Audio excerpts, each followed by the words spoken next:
Welcome in, everybody. Sorry for the last minute live. Hello, Marie, my dear. How are you? Sassy Granny, Jerry Lynn, welcome in. Nice to see everybody. It's not our regular time. I've been out getting my car fixed all day. Did a video this morning that didn't really do well. You guys don't like the videos, apparently. You like the lives. So we'll show that here in a second. We're going to go through the newest updates with Spencer Tepe case. I'm sure some of you guys have seen it already. How y'all doing, by the way? How y'all doing? How y'all doing? You just made my night. Oh, thank you, honey. Nice to see you here. Nice to see you here. Say thank you to our mod, Marie. Thank you, Marie, honey, for being here. I didn't even let everybody know. I just got home. I haven't even eaten all day. But this was important, so let's watch. We're going to do the breaking news updates. Was he stalked? They found evidence in the home. Did you hear all that? Crazy case. Let's get at it. Let's get at it now. And then I will do the best. I don't know yet tomorrow what time, but we will be back tomorrow. You can be a mod. Absolutely, you can be a mod, Jerry Lynn. Do you want to email me, honey? Here, I'll send you my email.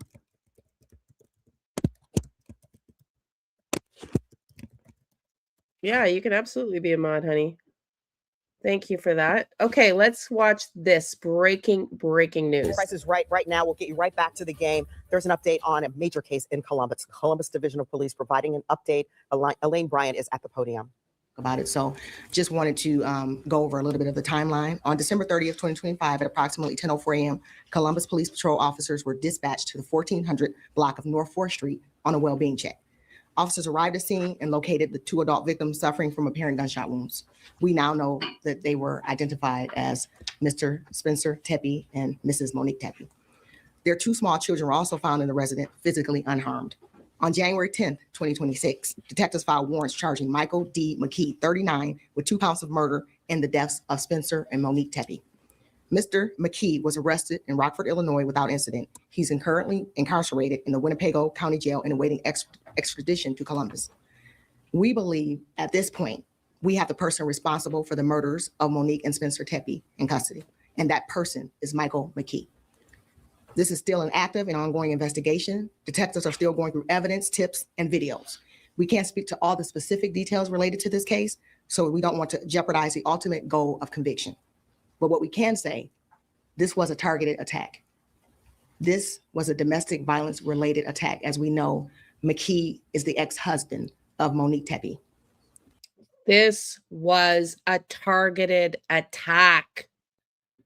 Sure seemed like it, doesn't it? We can say that we have the suspect's vehicle on neighborhood video surveillance arriving just before the murders and leaving shortly after. Detectives were able to link this vehicle to McKee. The vehicle was located in Rockford, Illinois, and evidence was found that showed McKee in possession of the vehicle before and after the homicides. We can also say that multiple weapons were taken from the property of McKee. And there's a preliminary link from our NIBIN to one of the weapons that ties it to the homicides. One of the weapons that ties it to the homicides. In other words, they got the gun. They got the gun. Oh my God, they did a good job. Let's go. I want to say that our detectives work around the clock to be able to solve this case. But it's equally important to know that while this is gaining national attention, we work around the clock to solve all of our homicide cases. I'd like to bring the mayor up now to say a few words. Thank you, Chief, and thank you all for joining us this morning.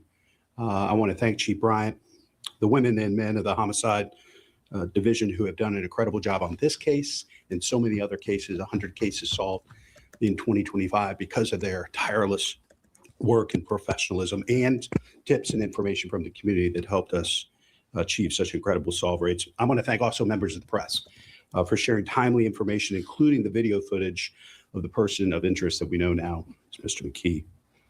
Members of the community for supporting CPD's investigation and for continuing to pray and support the Tepe family, particularly these little children.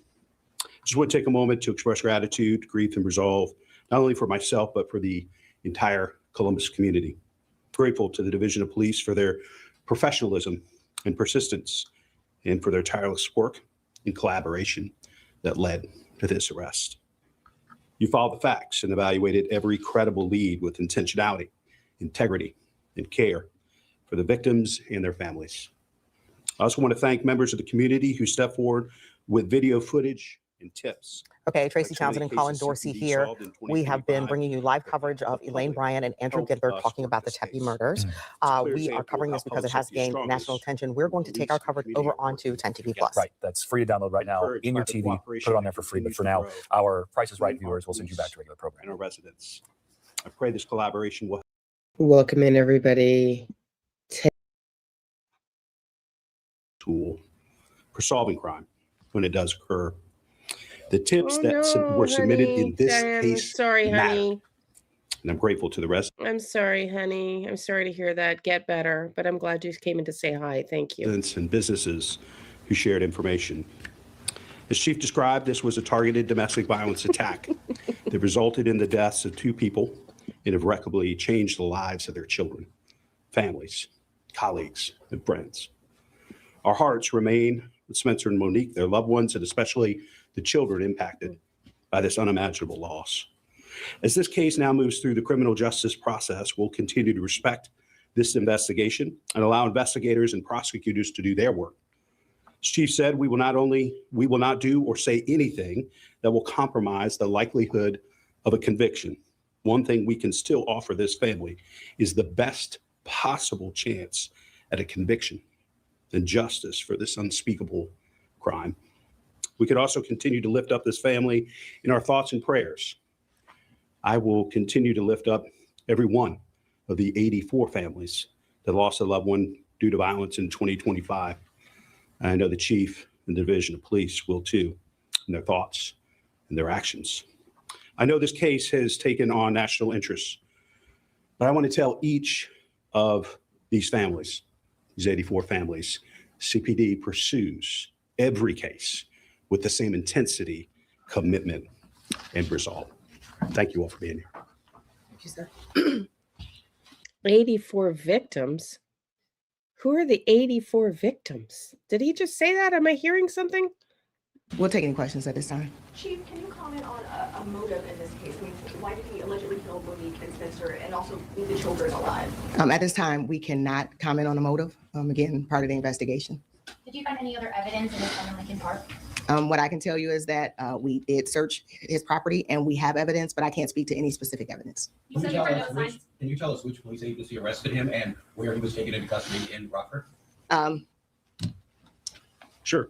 This case is a great example of partnerships. So our partners with Alcohol, Tobacco, and Firearms, ATF, federal agents, took him into custody very close to his place of employment.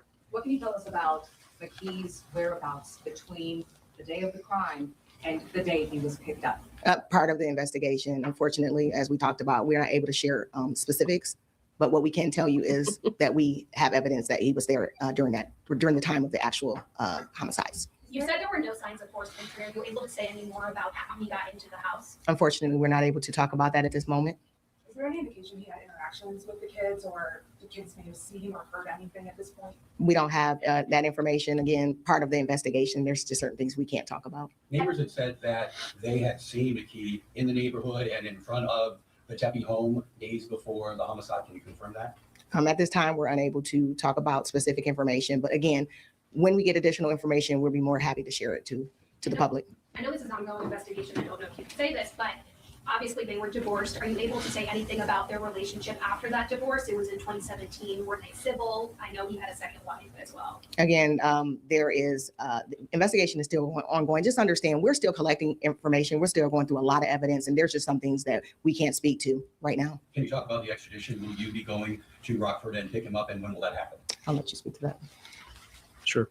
We have policy related to extraditions. Felony warrants out of state are primarily handled by extradition companies. And so the determination of whether or not it will be detectives from Columbus or an outside entity, likely an outside entity, but the logistics are being worked out as we speak.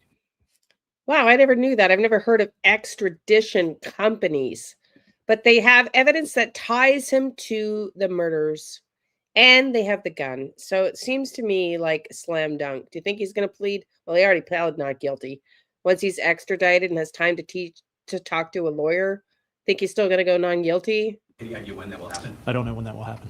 What kind of weapons did you find in his home? We can't speak to specific weapons, but we did recover multiple weapons from the home, from his property. How quickly was McKee a suspect? I know that family told us they pretty much assumed that he was behind this crime. What I can tell you is that every piece of evidence, every tip that we received, we immediately began to investigate it. So I can't give you a specific timeline, but any information that came in was immediately evaluated and investigated. Are you able to say about how many tips you received? Obviously, people became really attached to this case. Do you know specific numbers? We don't have it, an exact number of the amount of tips that came in because some of them were the same or similar. So it was numerous and it was from multiple sources, which was greatly appreciated from the community, the media, the past individuals that were knowledgeable and familiar with the family, and then the residents of the area, which ultimately led us to this day right now. Can you believe that's in that video? Sorry. We know digital forensics and DNA play a big role in investigations these days, but it doesn't happen in 60 minutes with commercial breaks. Is there any sense of the timeline of when some of that information will become available to you guys through that testing? We're continuously looking for information, waiting for information. Unfortunately, we can't give you a specific timeline, but we're continuously working to get that information in. The family mentioned that Monique previously said that he had been abusive towards her in the past. Was there any evidence or indication of that prior to this incident?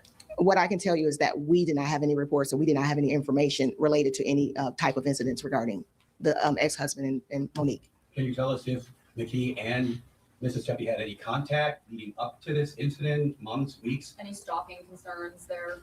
Again, what we can share with you, we are sharing with you. There are some things that we can't share for investigative purposes, but what I can tell you again is that we didn't have any reports or anything linked to that specific location as it relates to the ex-husband and Monique Tepe. Do you believe he's the person in the video that you shared, the person of interest? We do. Okay. Thank you, everybody. Thank you. Thank you.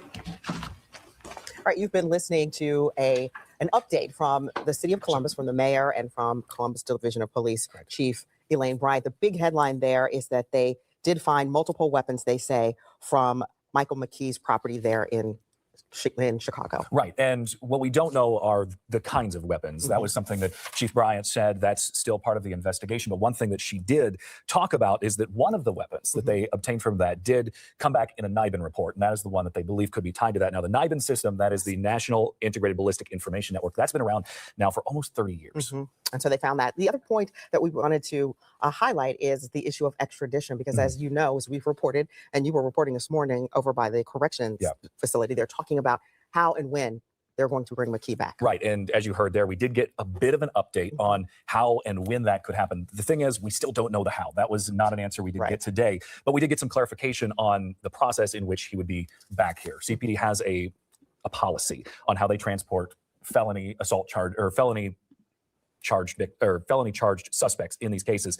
It sounds like this will likely be outsourced to a private transport company who will bring him back from Rockford, and that is when he would face charges here in Franklin County, because Monday, when he appeared in that Winnebago County Circuit Court, that's when he waived his extradition, which means he will come back to face those charges in Franklin County. We are kind of in that holding pattern. We don't know when he'll get back. That's really the next step in all of this. And in addition to what they could talk about in terms of the police, the other interesting fact is that the mayor of Columbus talked about the issue of solving these kinds of crimes. In fact, that there are 84 and that they spend 24 hours there working on all of these cases. And I was struck by the fact that he said tips mattered. Just hearing from the community, that video that we were showing our viewers here on 10 TV Plus and on 10 TV of the person of interest. Right. And when we talk about the tips in the video that came into play of this, of course, we know that video that Columbus Police released back on the 5th. That is what they really say played a big part in that. That's that car that they say was there before and after that call. They could see leaving in that video, and that is the car that they tracked all the way back to Rockford, Illinois, that was registered to McKee's name. All right. So we have covered the extradition. We're still waiting for some specifics on that. Perhaps you were unfamiliar with this, but they have extradition companies. That's who they're going to work with.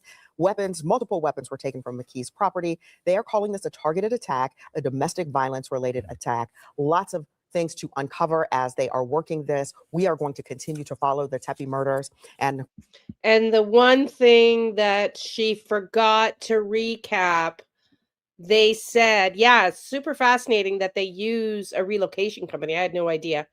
The one thing that she forgot to recap was the fact that they had evidence to put him at the scene.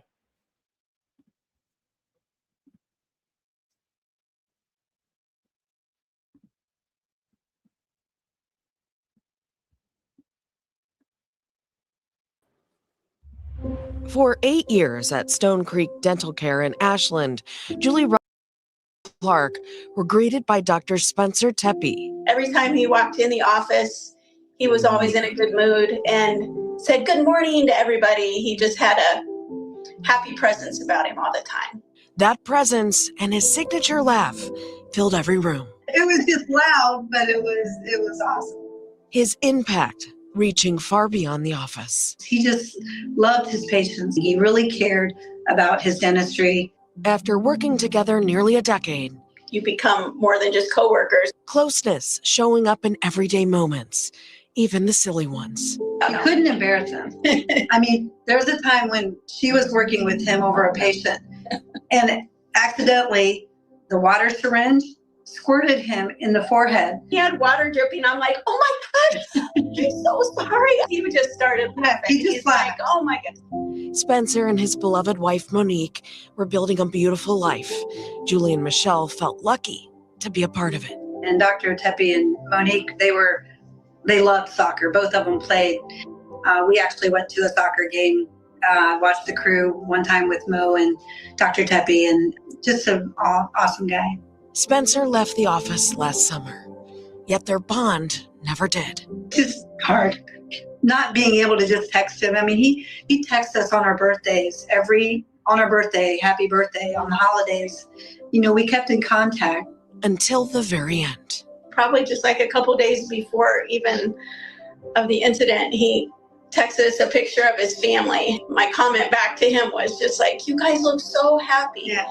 Which makes this so hard. Yesterday, you know, the services was amazing. It was beautiful. And that helped. Some of his friends spoke. Some of Monique's friends spoke. Everybody's jam-packed into this room, and we were literally, elbow to elbow. The loss is still sinking in, but they want the world to remember Spencer for who he truly was. He had a unique way, it seemed, of making whoever he was with feel very special. Really just was a genuinely nice person who just loved life.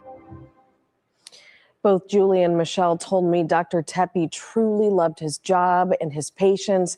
They say he listened, learned about their lives, and genuinely cared. How sad is that? That is sad. Let's watch this one. Very sad. Anfield, and this is Drop Dead Serious, and I am obsessed with the story in Columbus, Ohio, and I think you are too. This is just so mysterious.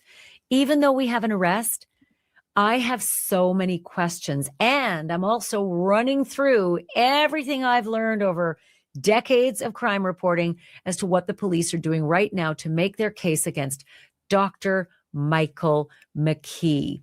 You know by now, if you've been following all my podcasts, that this is Monique Tepe's ex-husband. Monique Tepe and her husband Spencer were violently murdered in their own home with their children just down the hall. And for 11 days, we had no idea who did it. And then suddenly her ex-husband is arrested. And by the way, I mean, blink and you miss it marriage, right? We all know this was a very quick marriage. It was a decade ago. This was a shock. And so we really decided to dig deep into Dr. Michael McKee's background. We all know that he is this vascular surgeon, which means he's at the top of the heap. I mean, it takes about 15 years to become the vascular surgeon that he is, practicing where he was.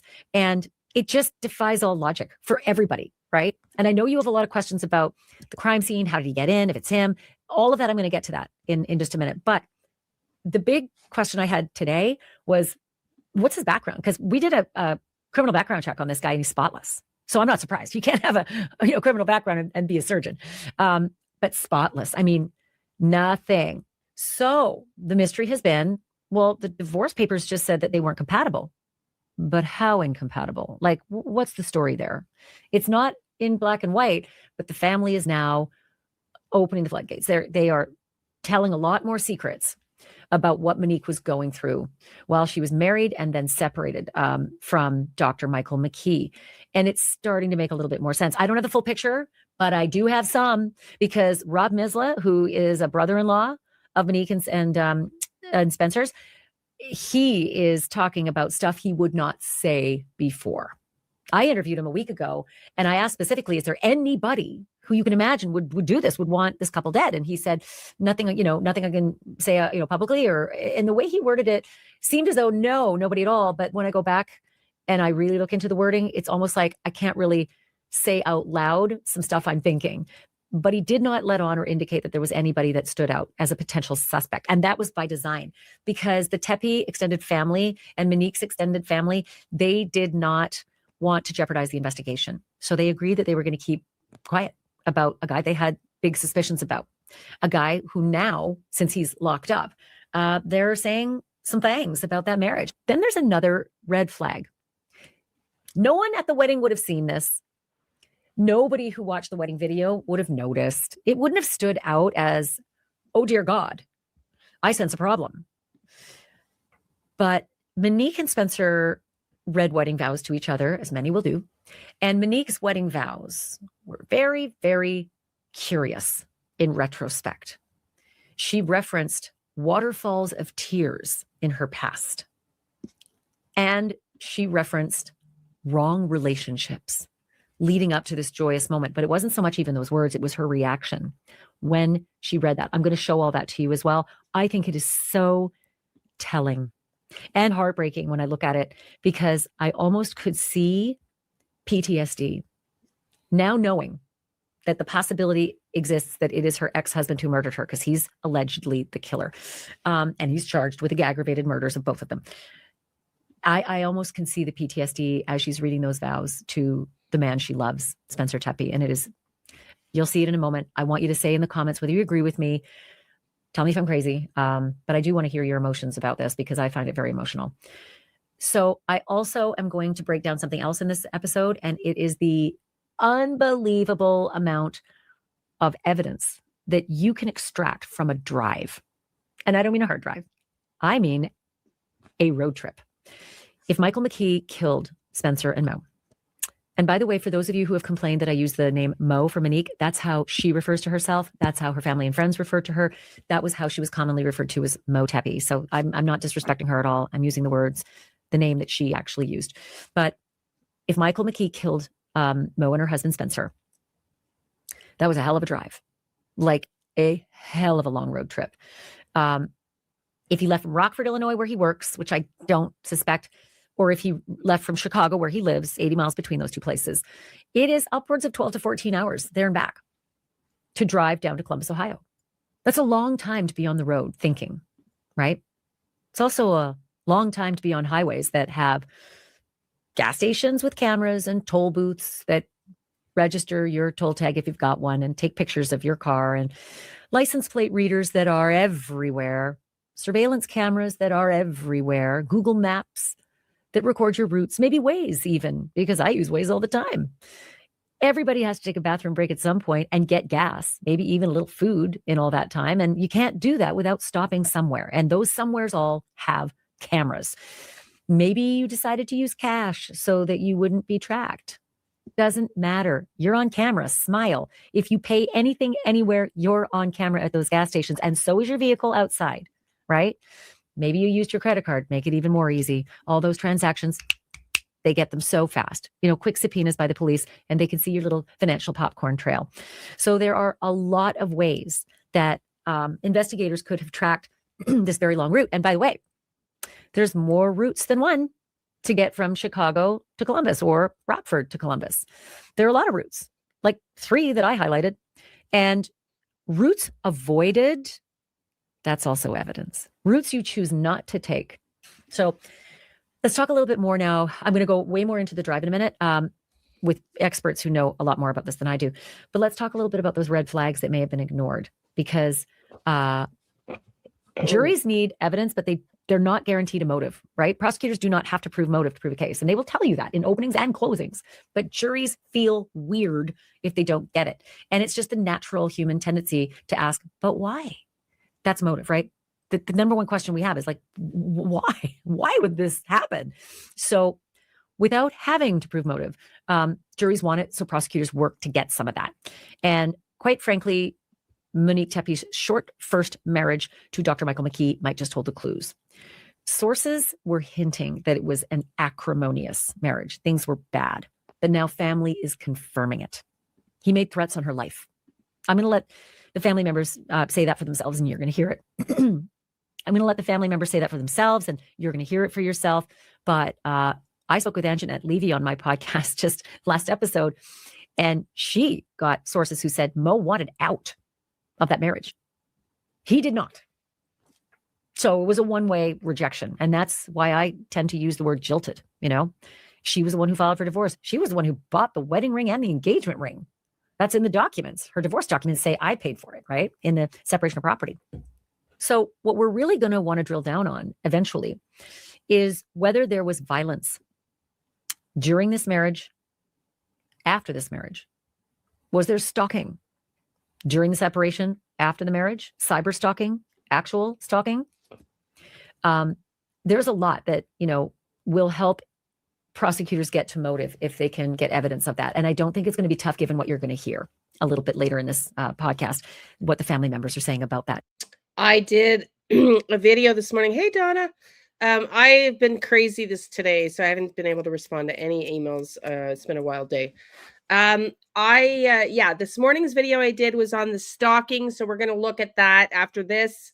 I did a 45-minute live. We're going to get into whether he was stalked after this. But I have actually, before that, I have one more video I want to show you. We're going to play part of this. One more video, which is super interesting, a short one, and then whether he was stalked or whether he stalked them. Let's keep going. Toxic relationship with Dr. McKee. I have a ton for you in this episode, and I do want you to comment along and let me know your thoughts on this case. I want to know your theories, because honest to God, you guys have given me theories before, and I have done full episodes on them. You have given me story ideas that I didn't know about, and I have done full episodes on that. So please jump in there and let me know when you don't like something I'm doing. Let me know when you do, and do tell me what your thoughts are on this particular case. There are a million theories, right? Why? How'd you get into the house? All of that. And I'm going to go over your top theories in the next episode. So yeah, you could be a part of this, and I really love it when you are.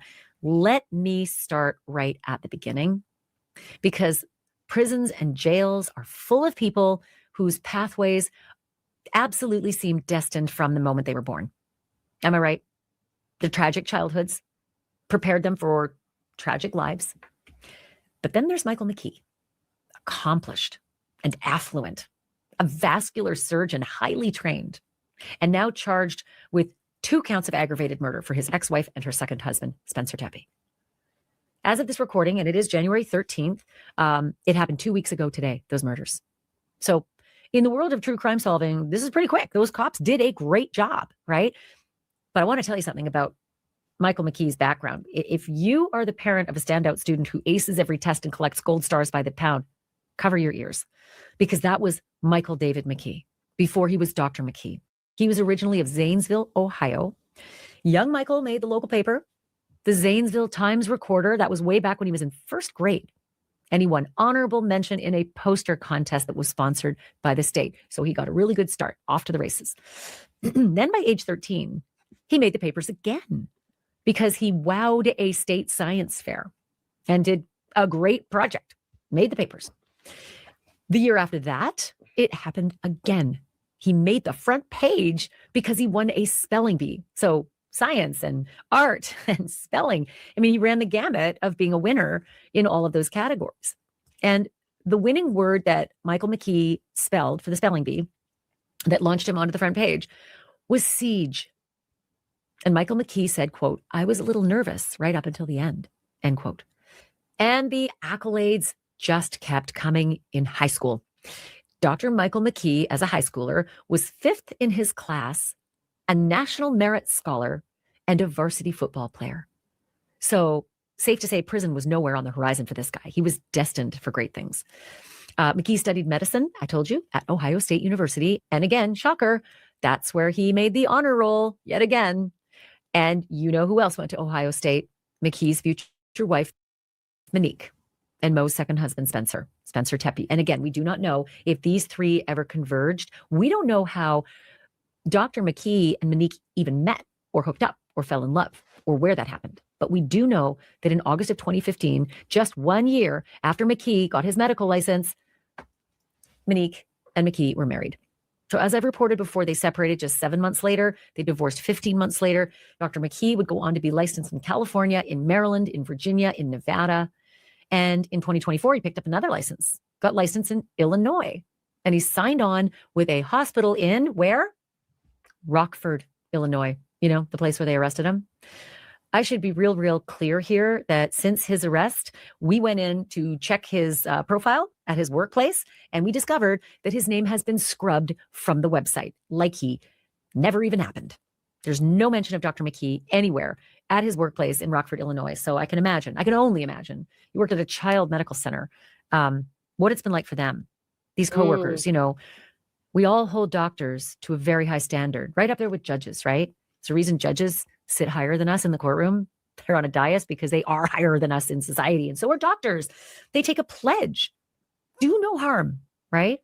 We trust doctors. When we see them on TV, we trust the products that they might be, you know, endorsing. And so I'm sure that medical practice, that hospital where he was working, is devastated that this is a stain, you know, on them. It's really hard to process that for them, I'm sure. So yeah, I can understand why they wiped him off the website right away. So with all that, what allegedly led a lifelong high achiever with the world at his feet to drive hundreds of miles and allegedly shoot 2 people in cold blood, shoot them dead? Well, for one thing, a family member of Monique and Spencer Tepe is now breaking his silence and opening the floodgates as to just how toxic Monique's marriage to Dr. Michael McKee really was. And I'm going to have his interview for you in just a moment. But first, huge thank you to you for being a part of this true crime community, especially as this story has broken. You have all come together. I have read your comments. I've appreciated everything you've said.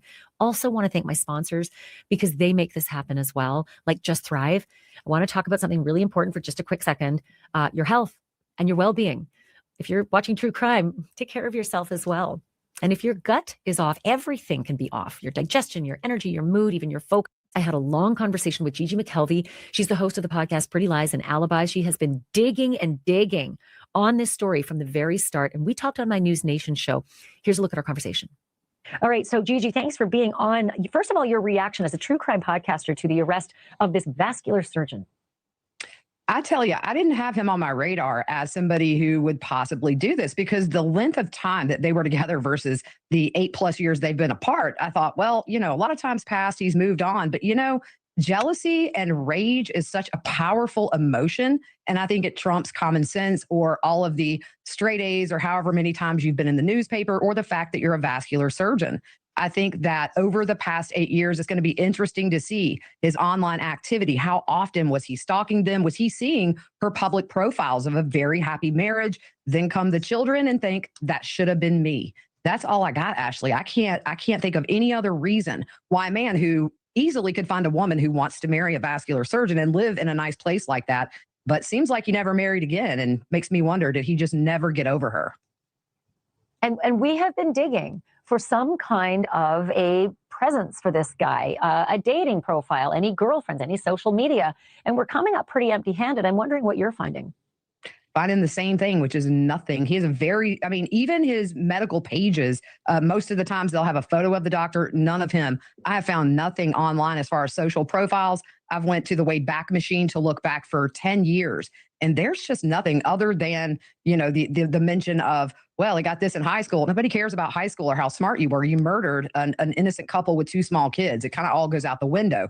Clearly smart in the medical field, but not smart in the true crime world. He must not watch Banfield because he doesn't seem to understand you get caught.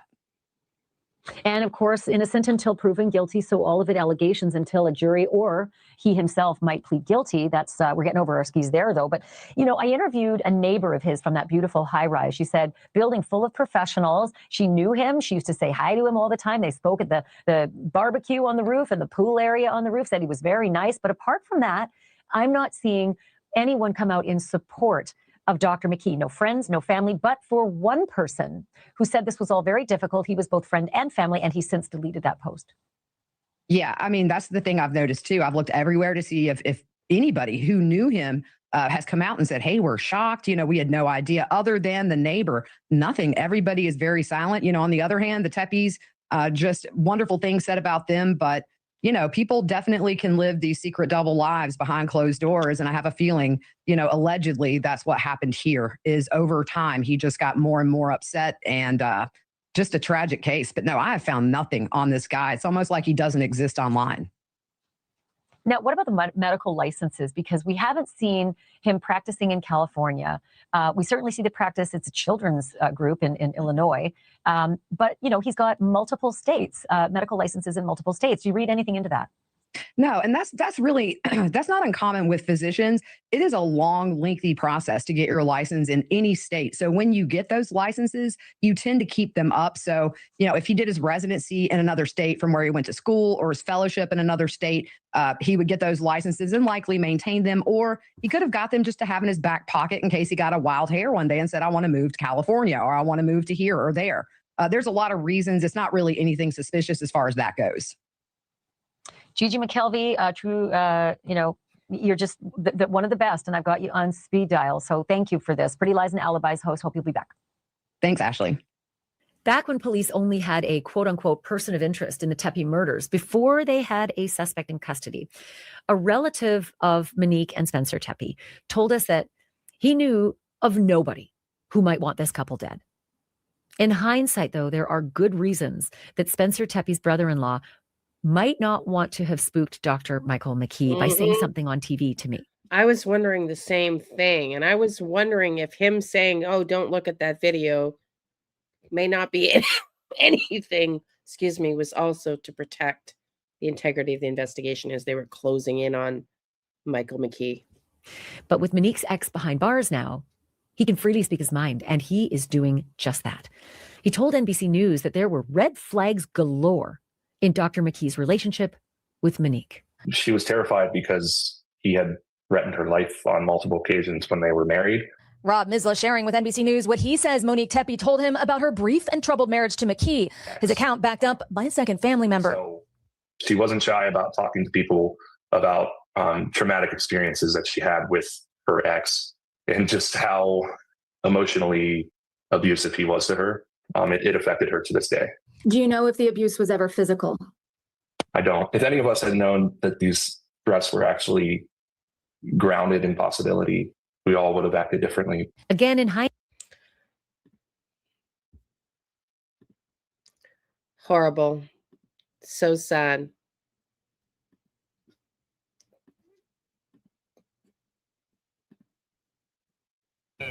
The address that was given to us by the surgery group that he worked for turned out to be a fake address. It was an address that doesn't exist. A search for a doctor now accused in connection with a high-profile double murder right here in Columbus. All of it months before police say he shot and killed his ex-wife and her new husband. It's exclusive information we're uncovering tonight. We're talking nearly a dozen failed attempts to serve surgeon Michael McKee with a malpractice lawsuit out of Nevada.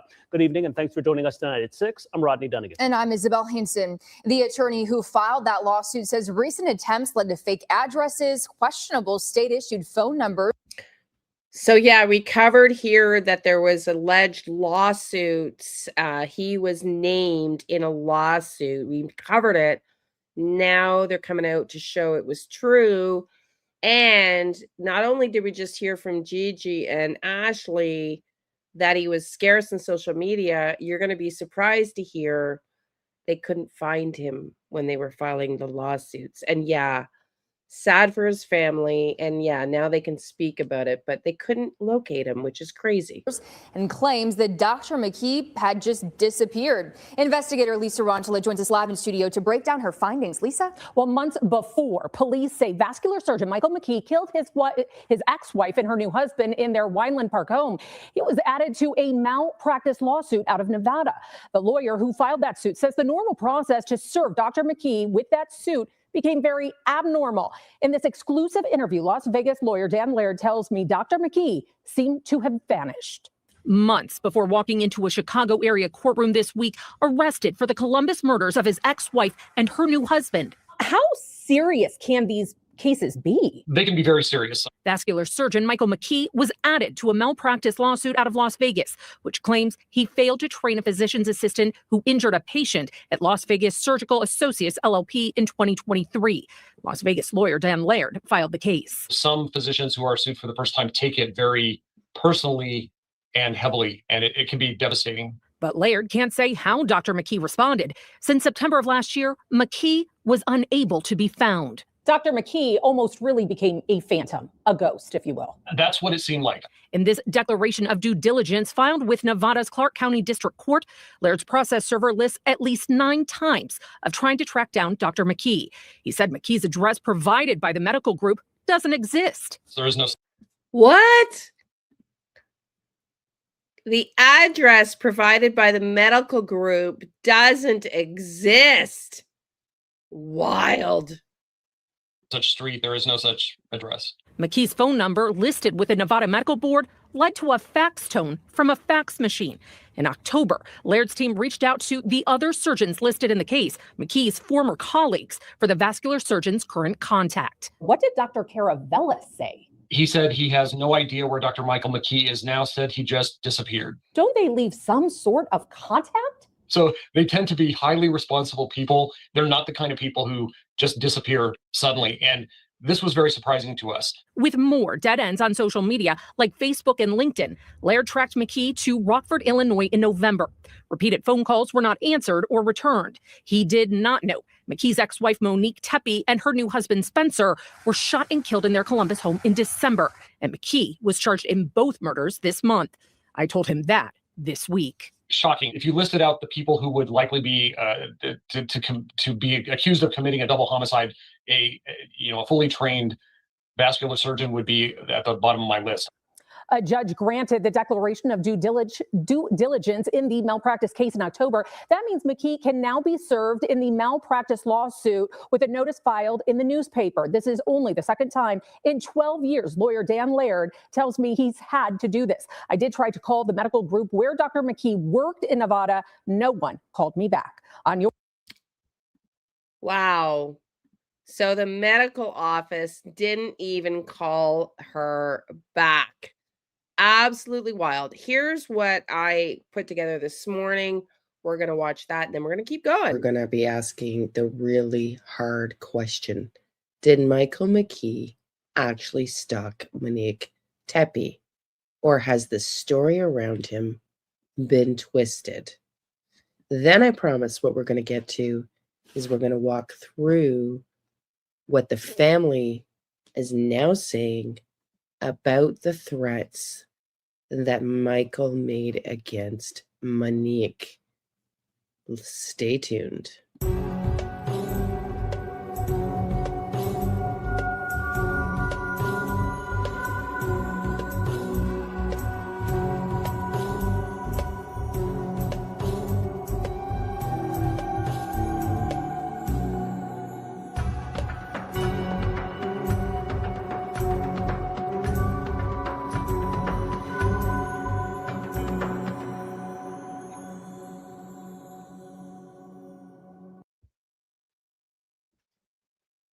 Welcome into Motive.Means.Opportunity True Crime. A forensic criminologist who's been writing about this very case.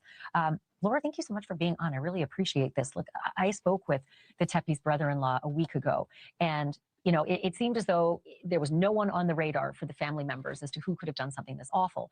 But now he's saying that there were these red flags, that Dr. McKee had threatened Monique Tepe's life when she was Monique McKee. And I just wonder, how red a flag is it when someone makes a death threat to the person they're married to? Hi, Ashley, thank you so much for having me. Yes, so absolutely, the death threats in an intimate partner relationship are basically a huge warning sign. And it's always best to view them in context of it's shifting, like the conflict between them is shifting between emotional conflict to potentially a behavioral conflict where maybe an abuser is going to then move from just thinking about hurting the victim to actually acting. And that becomes lethal for a domestic violence homicide victim. So the brother-in-law has stated that Michael McKee, Monique's ex-husband, threatened to kill her when they were together. Keep listening. I mean, I suspect if there's going to be a trial, I mean, that's, you know, obviously there can always be a plea bargain, as we saw in Koberger, but if there's going to be a trial, I sense that a lot of this stuff is going to come out in court, the things that were said, the things that were threatened, etc. And they matter to juries. But I was really taken by that wedding video, not just the words when she said wrong relationships and waterfalls of tears led me to you, Spencer, but she started to cry and continued to cry all the way through that. And I just wanted to get your professional assessment of that. Yes, you know, that struck me as well. And it struck me that the words that she chose, you know, she said, you know, bad bumble dates, wrong relationships. And she put the S on the end of it, Ashley. And I thought that was interesting where she said a wrong relationships. But, you know, did she mean a wrong relationship? And that's one of the things I've been thinking about recently.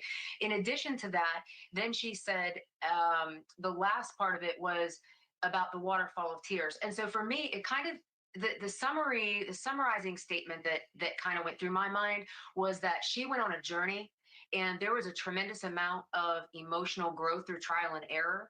And that resulted in meaning to her because she was saying, you know, this wasn't worthless. This wasn't, my journey mattered because it led me all the way to you. And it really struck me that she was so emotional and she was so grateful to be there with Spencer that day. That's how I perceived it. This is truly such a sad, sad case. These Tepe, this family, the Tepes, were truly madly in love, and you could tell. And this seemed to really infuriate Michael McKee. Just our condolences to the family. It's just the saddest, saddest situation. Let's keep watching. One of the things that you wrote about the Tepe murders, Dr. Petler, is, quote, murder is conflict resolution for the offender. And I just want you to pull on that thread a bit. Sure. That is something I've been talking about for a very, very long time throughout my career, simply because this is the type of situation that I specialize in. So in domestic violence homicide, and the reason I'm using that analogy and those words is because the defendant in this case is the former intimate partner of Monique Tepe. And so it's possible that, of course, there's going to be a trial, but what they're saying is that they're alleging this person is responsible for their deaths, Monique and Spencer. And what I mean by conflict resolution is that murder is conflict resolution in that it resolves an internal conflict that's going on inside the offender. And this is just a blanket statement across the board for intimate partner homicide. And it doesn't make sense, but to us, maybe, but it makes sense to that person, the offender, him or herself. And so sometimes it can be years like this. And in these cases, there is stalking. And of course, all of these other lethality factors that go in that we're looking at those variables when we have a situation like this. And as this case evolves, I think all of that will come to fruition for everyone so that they can see kind of what happened. But sometimes these types of cases, offenders keep things close to the vest and they never reveal why they might have done something to injure or kill victims, because that's how they maintain control and that's how they continue to relive that emotional, cathartic execution over and over and over again. Thank you for. Let's just keep digging deeper. Stick around. We're going to give credit where credit is due to the family friend, the family member, Rob Miller, who did the video recording on their wedding day, January 30th, 2021, in their home, Monique and Spencer Tepe in Columbus, Ohio. Watch the ceremony. Listen to the words we just heard that she said during the ceremony. Dear Momo, I feel so lucky to be up here with you today. You've grown to become my best friend, and together we're surrounded by friends and family who are fortunate to be able to say the same. We're so lucky. Our support system is immense, and you embracing Larry, my crazy group of friends, and my loud family like you have means the world. I vow to support you, to believe in you, and to encourage you. I vow to provide for you. I vow to never stop loving you and to always keep working on us. And lastly, I vow to do my best to always keep making you laugh because your smile is my favorite thing. I love you.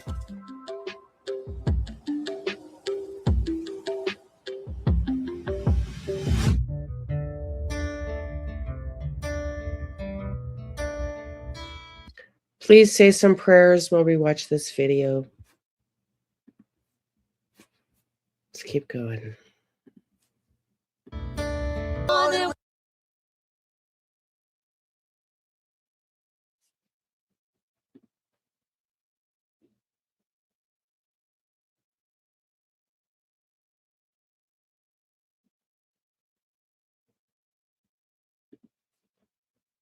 And the families out there, thank you.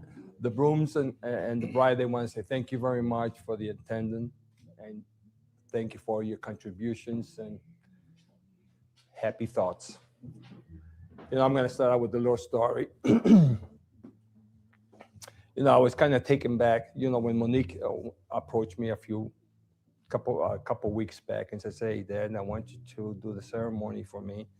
And she told me, hey, I think I found a guy that's just as good as you. I said, whoa. In the back of my mind, I'm thinking, wait a minute. We got to put this to the test. So, yeah, I did my research, Now listen to her vows. Special. I had quite a journey to get to you. Countless bad bumble dates, wrong relationships, and waterfalls of tears. But it was worth every cringing second because it led me to you. Throughout all of this, I knew that God was guiding me to my person and that when I met him, it would be the most magical thing ever. And boy, is that an understatement. I finally found my lobster, and it honestly couldn't be a person with a more beautiful heart. Truly sad. She says she had cringe-worthy experiences in order to meet Spencer Tepe. Stay tuned as we continue. Did Michael McKee really stalk Monique Tepe? Divorce about Monique and Dr. McKee's divorce back in 2017. So it's been about 8 years since they were divorced. And I've seen a lot of things online that I want to clear up, some misconceptions that people have about things that they've seen in the divorce filing, some misconceptions about, there's some new things that popped up in the filing from last year that may not be exactly what they appear. So I'm going to get into that with a divorce attorney in this episode and really go through everything that we can see about their divorce and what it might mean, especially when you look at the big picture of Dr. McKee now being charged with murdering his ex-wife Monique and her new husband Spencer. Also, we know that Dr. McKee is now being extradited. He had his initial court hearing in Illinois. Since that is where he was arrested, he's not fighting extradition and he is being sent back to Ohio to face these murder charges. And once he gets back to Ohio, we expect to learn more about what exactly police have on him. I mean, in the arrest affidavit, it was pretty basic in terms of them saying that a car connected to him was at the scene and also surveillance video, but there's surely more evidence they have now, especially since we now know that they upgraded the charges. Initially, they were just murder charges. They're now aggravated murder charges. So I'm going to get into that, but especially I'm going to dig into the divorce records in the case and what they could mean and really go through them in a very, very detailed way in this episode of Liane Investigates. There's actually one other thing I wanted to tell you guys about before I get to my interview. If you're wondering, I'm in the airport, by the way, because I'm traveling to Utah to work on a story about the Charlie Kirk murder, which I'll have more on later. You guys know I've been following that one. But there are some other developments with with the Monique and Spencer Tepe murders. Spencer's brother-in-law has now told NBC News that their family quickly believed that Dr. McKee was somehow involved in their deaths, and that he was, quote, this is what he said, quote, he was an emotionally abusive person when they were together. That is all I know. So that's... Okay, we're going to go through that. We'll come back to Brian Enton. I want to bring you that story now. Let's just go through that together. Family member shares details about Monique Tepe's former marriage to suspect.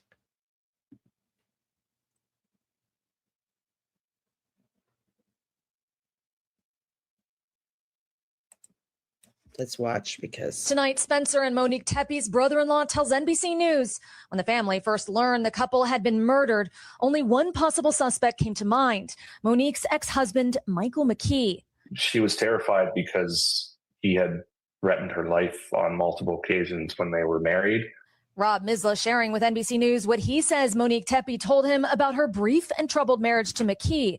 His account backed up by a second family member. So she wasn't shy about talking to people about traumatic experiences that she had with her ex and just how emotionally abusive he was to her. It affected her to this day. The vascular surgeon is now charged with 2 counts of aggravated murder. Officials allege he shot and killed the Tepes in their Columbus, Ohio home. Misla said it affected her to this day. Wild. Absolutely wild. As Monique and McKee abruptly divorced in 2017 after less than 2 years of marriage because Monique was so worried. Court documents cite incompatibility.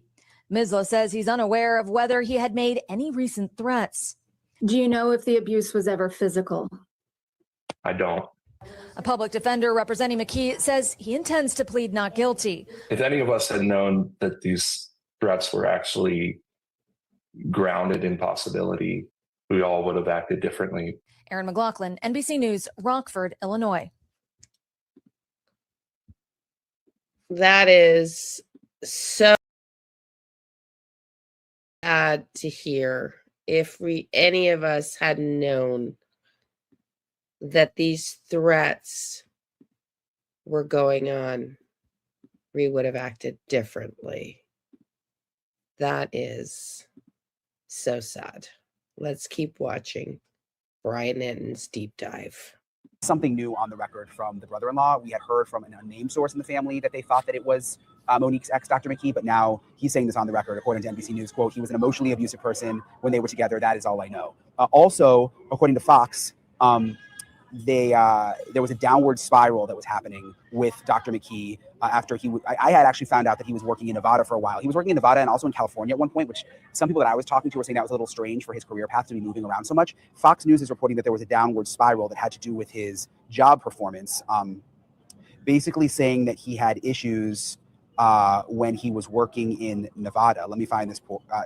This person told Fox Digital that he basically had no experience working as a vascular surgeon when he was in Nevada, and that he was in a downward spiral that began after a series of alleged surgical mishaps, one of which was detailed in a lawsuit, which I had heard about in Nevada. This person told Fox, and they're not named, he was always nice. He was always kind, and, you know, he wasn't one of those that has these like emotional outbursts or anything like that within the operating room or when he gets into a stressful situation, but that it was reckless for those around McKee to continue allowing him to perform high-risk surgeries, knowing his limitations. Why are you letting a guy that's a year and a half out of fellowship, 2 years, free reign to do these crazy cases? How come there's nobody putting a stop saying, what are you thinking of doing? The source told Fox Digital. So apparently when he was in Nevada, working in Nevada as a surgeon, there were definitely some bumps in the road. Okay, so I'm joined now by Ashley Frankel, who, full disclosure, is one of my best friends, and we've been best friends since middle school, really, right, Ashley?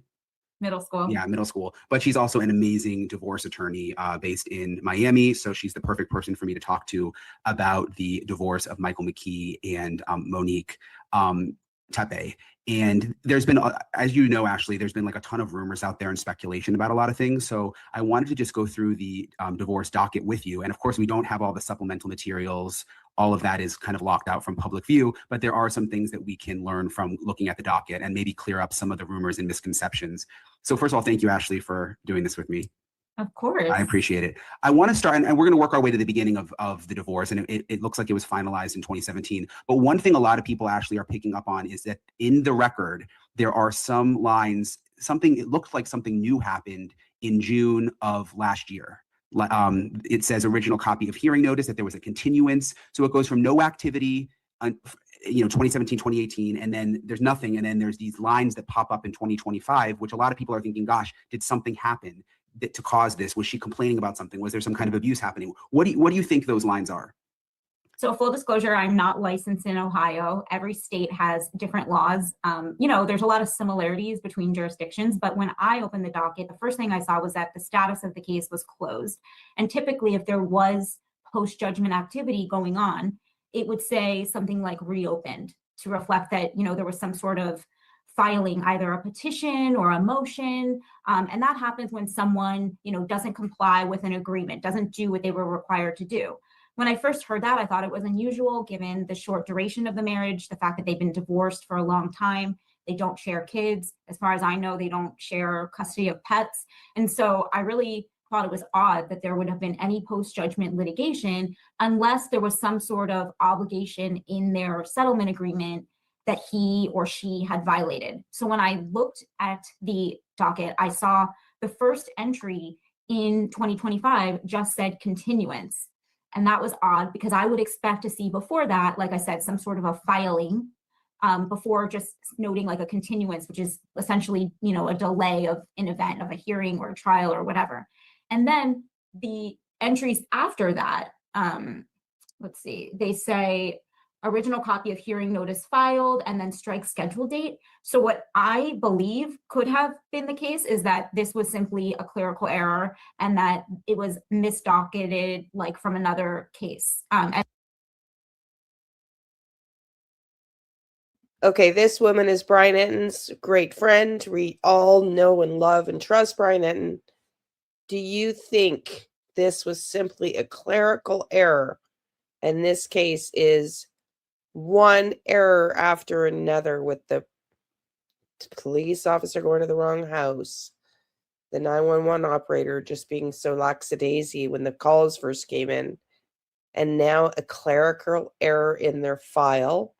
Or do you think, as we continue to listen here, as she says, the other possibility is, and the really only other possibility would have been if Monique was being stalked by Michael McKee, but she also mentions why this is not the best route for Monique to have gone if that was the case. So let me know what you think after this next clip.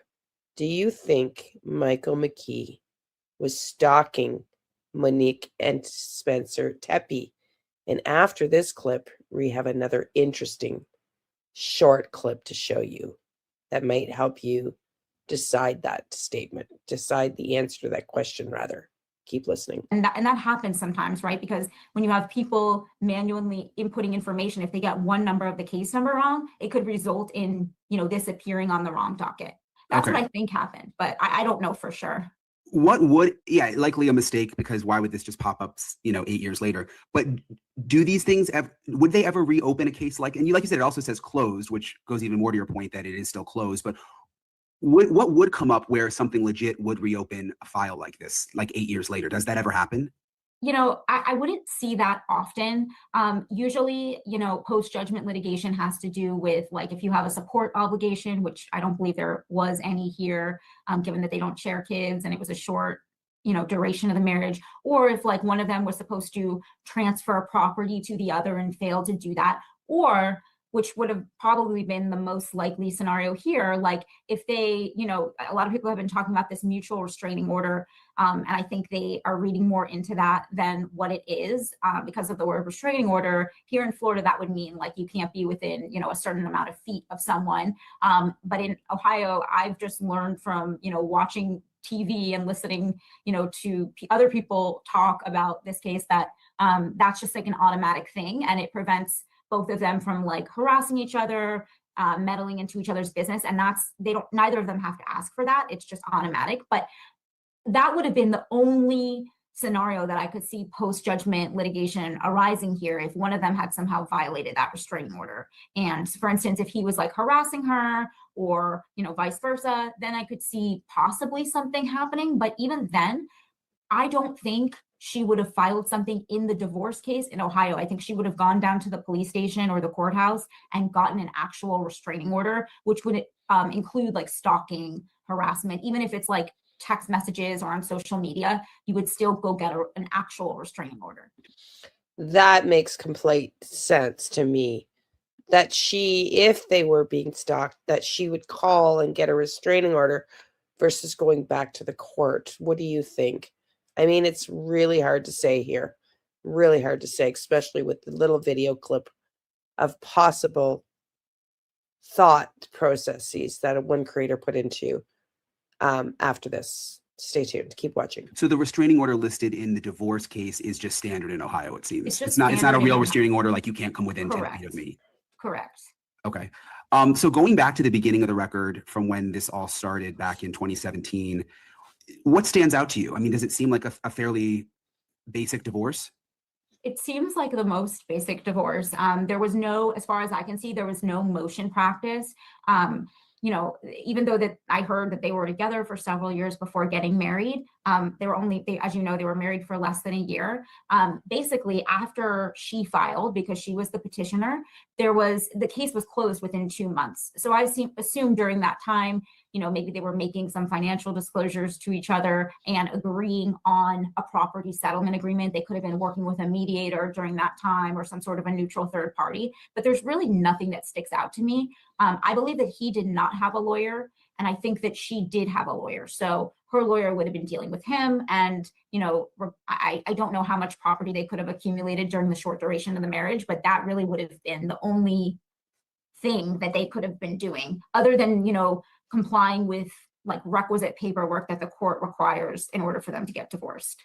Something else I saw on Twitter, Ashley, is some people are picking up on this line where it says domestic violence shelter. And some people are like, oh my gosh, look, that shows there was domestic violence. But it seems like almost like just a fee that maybe anyone getting divorced has to pay. Is that right? That's what it looks like to me, just because it seems like a fee, and the docket is reflecting like the allocation of where that fee goes. You know, domestic violence shelter, child abuse, like that, they didn't have children, court computerization, you know, legal aid. This seems like they're just, for whatever reason, because we don't do that here, they're allocating where the payment is going. Like in you know, Miami, it's around $400 to file for divorce for the court to process the paperwork. I have no idea where that money goes, you know. Yeah, maybe something like this. I think that's what this could be. But I don't think it has any, I don't think this means that, you know, Monique was in a domestic violence shelter or anything like that. We've heard that they use what's being called like a private judge. What does that mean? And is that common for couples to use? So typically, private judges are used when you have two very high profile people who, you know, want to keep their business out of the media. You see it a lot with celebrities, you know, in Los Angeles, actors, actresses. I think Brad and Angelina had a private judge. You know, we've had it. I've used private judges because it can be, it's, first of all, a private judge you have to pay. So it's like paying another lawyer. And, you know, this just begs the question, why did they use a private judge? Such an interesting case. And it just, if we believe what this woman is saying, which seems logical, that these were clerical errors, what are the odds that this case is just a comedy of, not funny, comical at all, but a comedy of errors with the 911 operator, the police going to the wrong address, a potential clerical error in the file? I mean, it's just wild to think of. I'm also wondering if, I'm curious, to those that are coming in, welcome in. I usually do a live earlier in the day. We're late today because I had things going on. So I'm replaying what I recorded this morning. But they said they served him the papers for the lawsuit and they couldn't locate him in September. And that was also the court entry date for their divorce. That, remember, the new information was added first in June, but there was a September court appearance. Excuse me.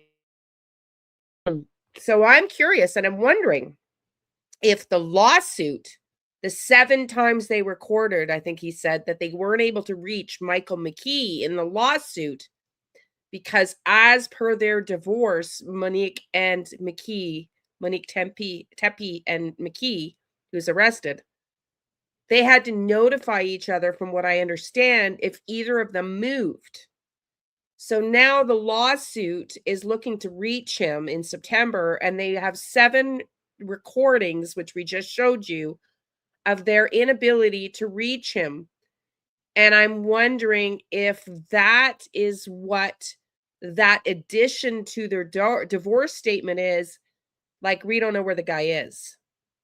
We don't know where the guy is. You following me? Like, I'm curious now if we're going to learn that that was what the addition was.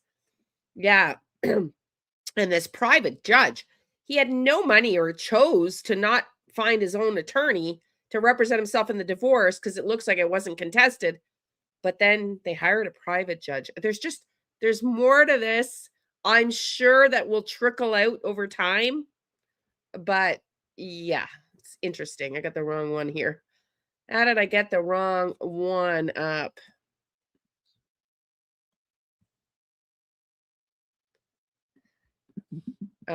Yeah, let's keep going. I don't know how that happened, but anyway. Okay, let's keep watching. We're almost done this one. We're going to get to another brief clip. So you can answer the question today, whether or not you think Michael McKee rather, was stalking Monique and Spencer Tepe.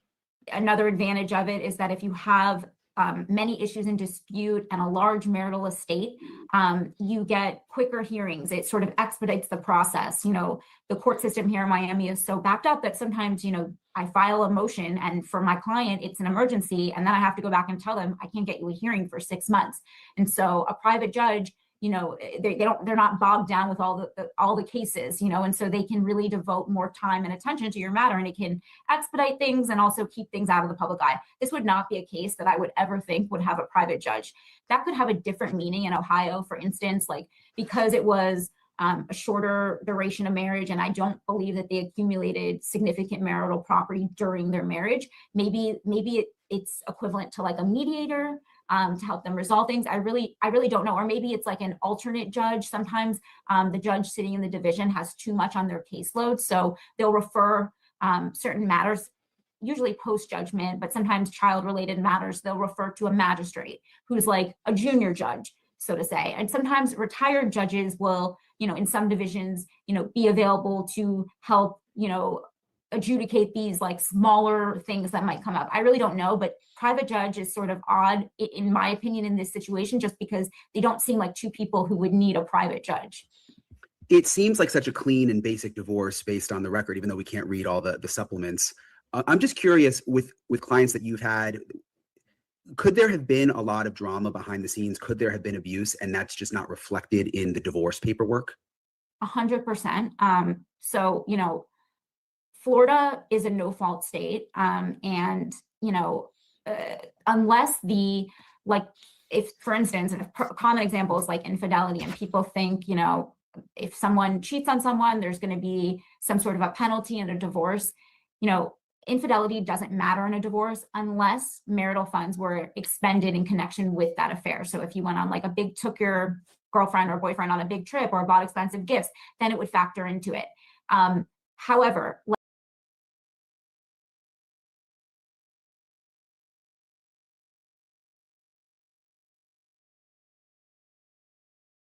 what is going on? I've had short-term marriages where a lot of drama has occurred and it has a hefty docket. But, you know, a lot of times when people are married for a short period of time, something happens and they realize that they don't want to be in this marriage anymore and they just want to get out as quickly as possible. And so they're not looking to, you know, spend money on legal fees. It's more like personal, emotional, and things that really don't factor into a divorce, right? Like really in this case, it should just be about the distribution of property, like separating any marital assets from non-marital assets. If they owned a house together or an apartment, who's going to stay in the house? How is, you know, are they going to sell it? Is one person going to buy the other out? Stuff like that. Of course, there could be behind the scenes a lot of emotional things, but you wouldn't really in a marriage like this where there's no children and it's a short-term marriage, to the extent there was like emotional or physical abuse, you wouldn't really detail that in any of the paperwork that was filed. So there could be a lot of stuff that happened that led up to this divorce, but there would just be no real reason to detail it. No real reason to detail it in the paperwork. What do you think? Is this interesting that Michael McKee chose to represent himself to save money from an attorney, which apparently didn't have a lot of. He had student debt, and we've already covered here, Monique bought her own rings, but they would pay for a private judge. It just seems a little interesting. What are your thoughts on that below as we finish up here and move on to the next little clip to help you answer the question? Divorce filing. And also, we don't know on whether or not Michael McKee stalked Monique and Spencer Tepe. If he was abusive to her, obviously, but if he was and she just wanted to get out, with people you represent, with women you represent, if they just want to get out, yes, is it sometimes easier to just make a clean break, keep the divorce simple? Could that have been what happened here? 100%. And I suspect that it was like, she, from by all accounts, was like, I think I know she wasn't working after she had kids, but she used to work. She, did well for herself. She wasn't relying on him for financial support. I think he was a resident and not making much money at the time that they were married. So 100%. And, it takes two to accomplish that. So clients always tell me like, this should be quick. This should be easy. Like, how long do you think this can take? And I'm always like, I can't make that prediction because it ultimately depends on who you're married to and who they hire.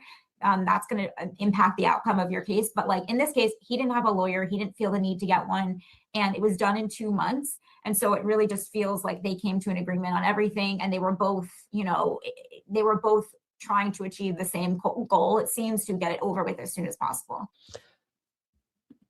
Done in 2 months. Well, we heard differently. We heard 2 years. So I'm not really clear on whether or not it was 2 months or 2 years. But let's watch something else to give you pause. Did Michael McKee really stalk Monique Tepe? Okay, we're going to watch a short clip from Truth and Transparency and what she discovered about a possible location Michael McKee could have rented an Airbnb. And then we're going to go listen to a criminal behavior analyst on whether or not the Tepes were stalked by Michael McKee. Let's watch. Dry run of the crime. So assuming that he drove, and he is the man, he drove from Rockford to Columbus, commits the crime, and comes back. You're looking at, if you just take the time alone that it would take and you don't get out of the vehicle, which is impossible, but we're going to go ahead and say 6 hours and 48 minutes, times it by 2. Okay. For easy math here, we're just going to go ahead and say 12 and a half hours. But again, that is not getting out of a vehicle. And you're going to have to get out of a vehicle if you want to fill it up with gas. You could pack, even if you put your gas in 2 gas cans, put them in your car, put them in your trunk, regardless. And then you could pack with your water bottles and your snacks, all great. But you're still going to have to stop. Then to commit the crime, okay? Wherever it is that you're going to need to park, and they're going to be walking, same thing, walking back to where you parked. And so if you're just going to do this, it's going to take you at least, again, just driving time, 13 hours, not including anything else. And that's me stopping to get out of my vehicle on the side of the road and put gas in it. That's not stopping to use the bathroom. That's not stopping to get food or anything like that. Now, if you're going to commit this crime and know where they live, how you're going to get in, planning and plotting it all out, I think it would behoove the Columbus Police Department to look into, and I'm just going to show something here for tracking purposes here. So back in the day here, Franklin County, Columbus Police Division, the Columbus Division of Police received a state grant for automated license plate reader technology in 2024. The agency signed a 5-year contract in 2022 with Axon that includes more than 2,000 body-worn cameras and 460 in-car camera systems with automated license plate recognition. Again, that started in 2022. Next. Okay. It is now a fact. It is now a fact that one of these cameras that was down there on the corner of 8th and 4th, right where their house is, see where it says 1407 there? The house that's next to it is 1411. That's their house. On that pole that's mounted, one of those cameras right there is a flock camera. We're going to go into more of that in the next episode, but wanted to have it up so I can point out to you guys. We're going to go into more of that. Now, let's see, we're going to pull up Airbnbs.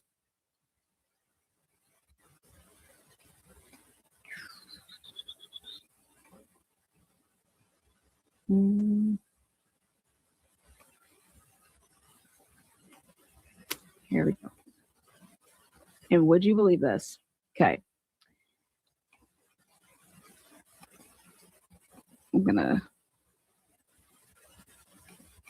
Okay. If you look at picture 5 right here, all the way to the right-hand corner up and to the right, you will see that this Airbnb that is directly across the street, catty corner, you can see the Tepe's home. It is the second house right there on the corner. This is an Airbnb that's, again, it's across the street, just down, like you could see where the dot is. And then if you look up there in the corner, zoom in, that's their home. I was looking to see, because of Ohio State and we have sporting events all the time, a lot of people bought. Right here. So you can see the Airbnb with the red icon here on top. And if you look to the right on the screen, across the street on the opposite corner is the Tepe's home. Right there. Right here. Literally. This was an Airbnb. Let's keep watching for a few more minutes and you tell me whether you think that he could have been there across the street and rented that Airbnb. We know he drove, excuse me, a long distance to get there from Illinois. What do you think? Let's watch for another couple minutes, and then we have an expert talking about this. Places down around these areas, and then would Airbnb them, okay? And they would redo, they gutted them, they redid them, and they're beautiful. Like this one right here goes for $239 a night, okay? So I wanted to see how many were in the area of the home. And so when I did this, I said, no friggin' way. This one, again,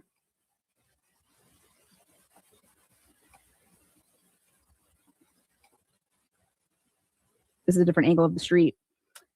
But it is one of the duplexes that's literally across the street.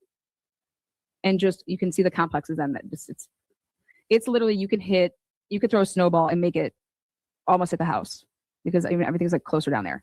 But that's 4th right there. And that's another look at the house that you'd be Airbnb-ing.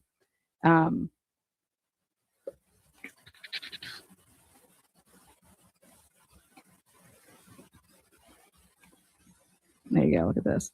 It's facing their home, and it's literally right across the street. See how this one's all fixed up? Looks nice.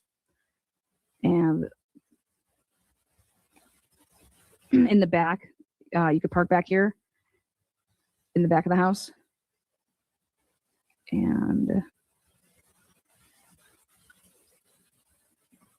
let's go into the living area of the kitchen.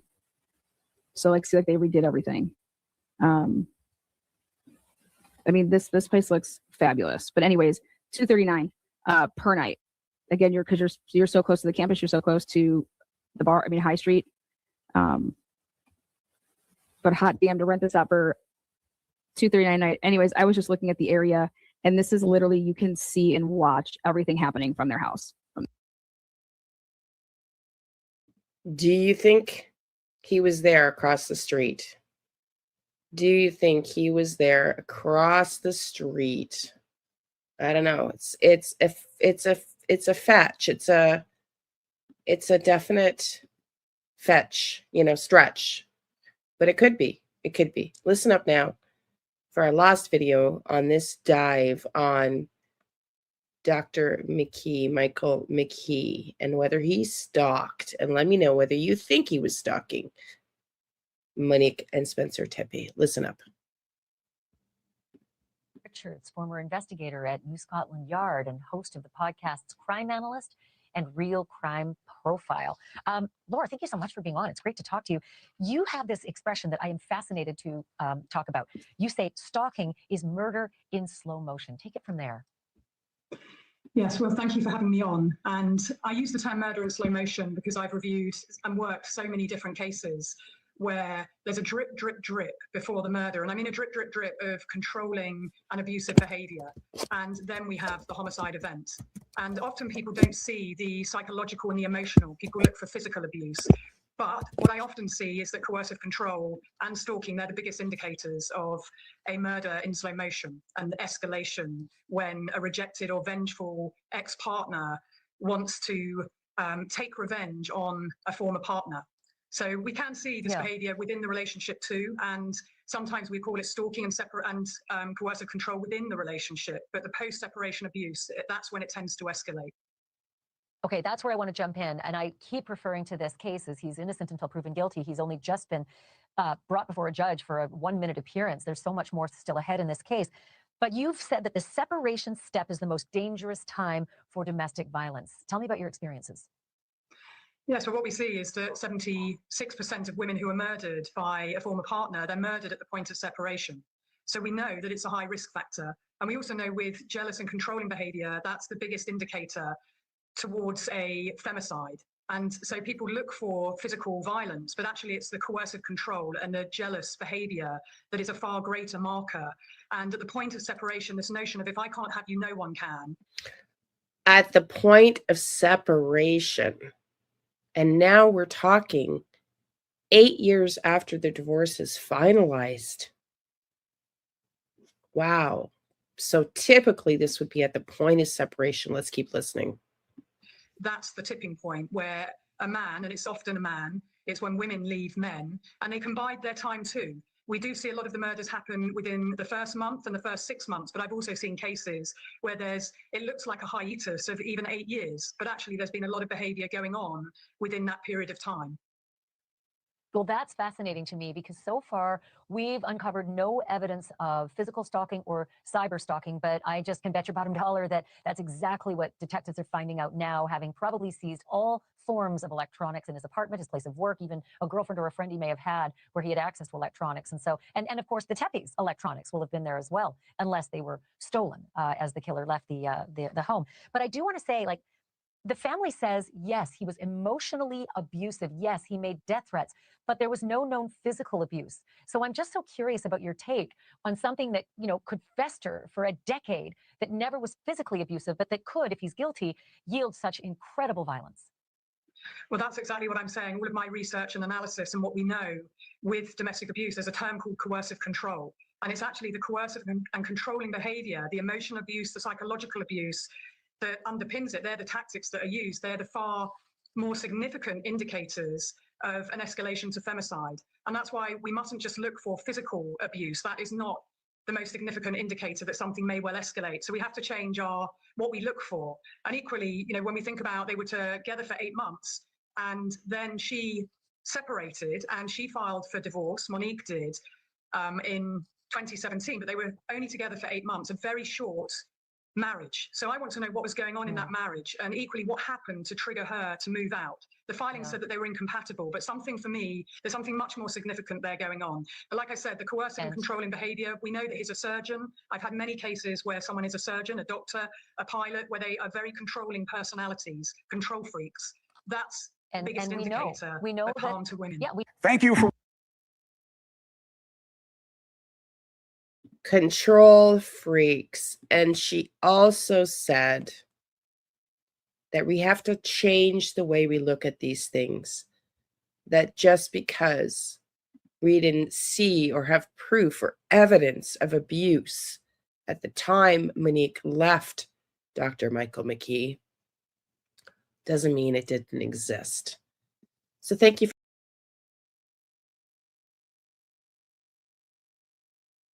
Surgeon from Illinois will be extradited to Ohio for murdering Spencer and Monique Tepe while they slept. And it's Monique's ex-husband. So now that the who seems to be answered, there are so many whys. I did some digging for you. Listen to what Monique says in her wedding vows to Spencer Tepe. Spencer, what can I say? From day one, I knew you were something special. I had quite a journey to get to you, countless bad bumble dates, wrong relationships, and waterfalls of tears. But it was worth every cringing second because it led me to you. Was she talking about Michael? Do you think he watched it? She doesn't name him, but you can hear the pain still in her voice. What do you think? Let me know in the comments and be sure to like and subscribe so we can follow this case all the way to justice. They'd been divorced for almost 9 years. Monique filed because she said they were incompatible. They did not have kids together, and there was no spousal support. That's what I found in their divorce records. I'm Ann Emerson, an investigative reporter with more than 30 years of experience. I took McKee's address on the affidavit of probable cause, which was Chicago, and found that's a 5.5-hour drive to the Tepe's address in Columbus, Ohio. That's a long time to think, plan, review, go over and over in your head. And at any time, you could just choose to turn around. The car was found in Rockford, Illinois, which is an even longer drive. Police haven't released a motive. All we know is what's in that affidavit. That surveillance video places McKee at the Tepe's home before and after the murders. When you find that conflict embedded in that love and belonging, that's where you find the reason someone's dead. That was forensic criminologist Dr. Laura Petler. She nailed it with her murder room method specific to victimology. We spoke to her last week about the investigation so far, and you guys loved her approach. Now that we have an arrest, we wanted to bring her back again. The whole country has been waiting to see how this investigation was going to turn out. I love this woman. Keep listening. She's incredible. What were your initial thoughts when you heard there was an arrest? This is a horrific case because it's everyone's worst nightmare to be attacked in their home in the middle of the night and brutally murdered. I have so much going on in my brain about this case. Like, we could probably go on for days and days and days. Yeah, it's a big one, right? This is a very important case because it explains, I feel like, so much of the work that you do, Laura. So thank you, Ann. Yes, and it's going to take me quite a while and quite a few true crime and equines live, my little live Right. horses. It's going to take me quite a few weeks to get through all of this with people so that I can answer questions and help people understand. And let me say this first. The number one thing I think that is critically important to say to people is that this affidavit that is attached to the arrest warrants for Mr. McKee supports the fact that this is a controlled event. This is not a random event. And this was very, very specific, and it was selective victim targeting. And that's important for the public to know that, because a lot of people, they only catch a glimpse of something or hear. In case you're not aware, the woman that we're listening to that's being interviewed with the long red hair has her PhD. She's a criminologist. She's very good. Hear it in passing and they think, oh gosh, is there some like serial killer running around? Apparently that is not the case at all. I don't see any evidence of that, so like people do get nervous. And the people that in that neighborhood, could be nervous until this arrest was made, thinking, is there someone going to come pound on my door and come in my house and kill me in the middle of the night? Right. Well, and that was one of the things. I mean, Laura, there was so much armchair detective work going on this case, right? So people were like pulling 911 calls from all over the place in the neighborhood. Like someone was banging on my door, someone, all these little things. And I feel like it's sort of like what you talk about so eloquently, which is the white noise around these cases. Right. Right.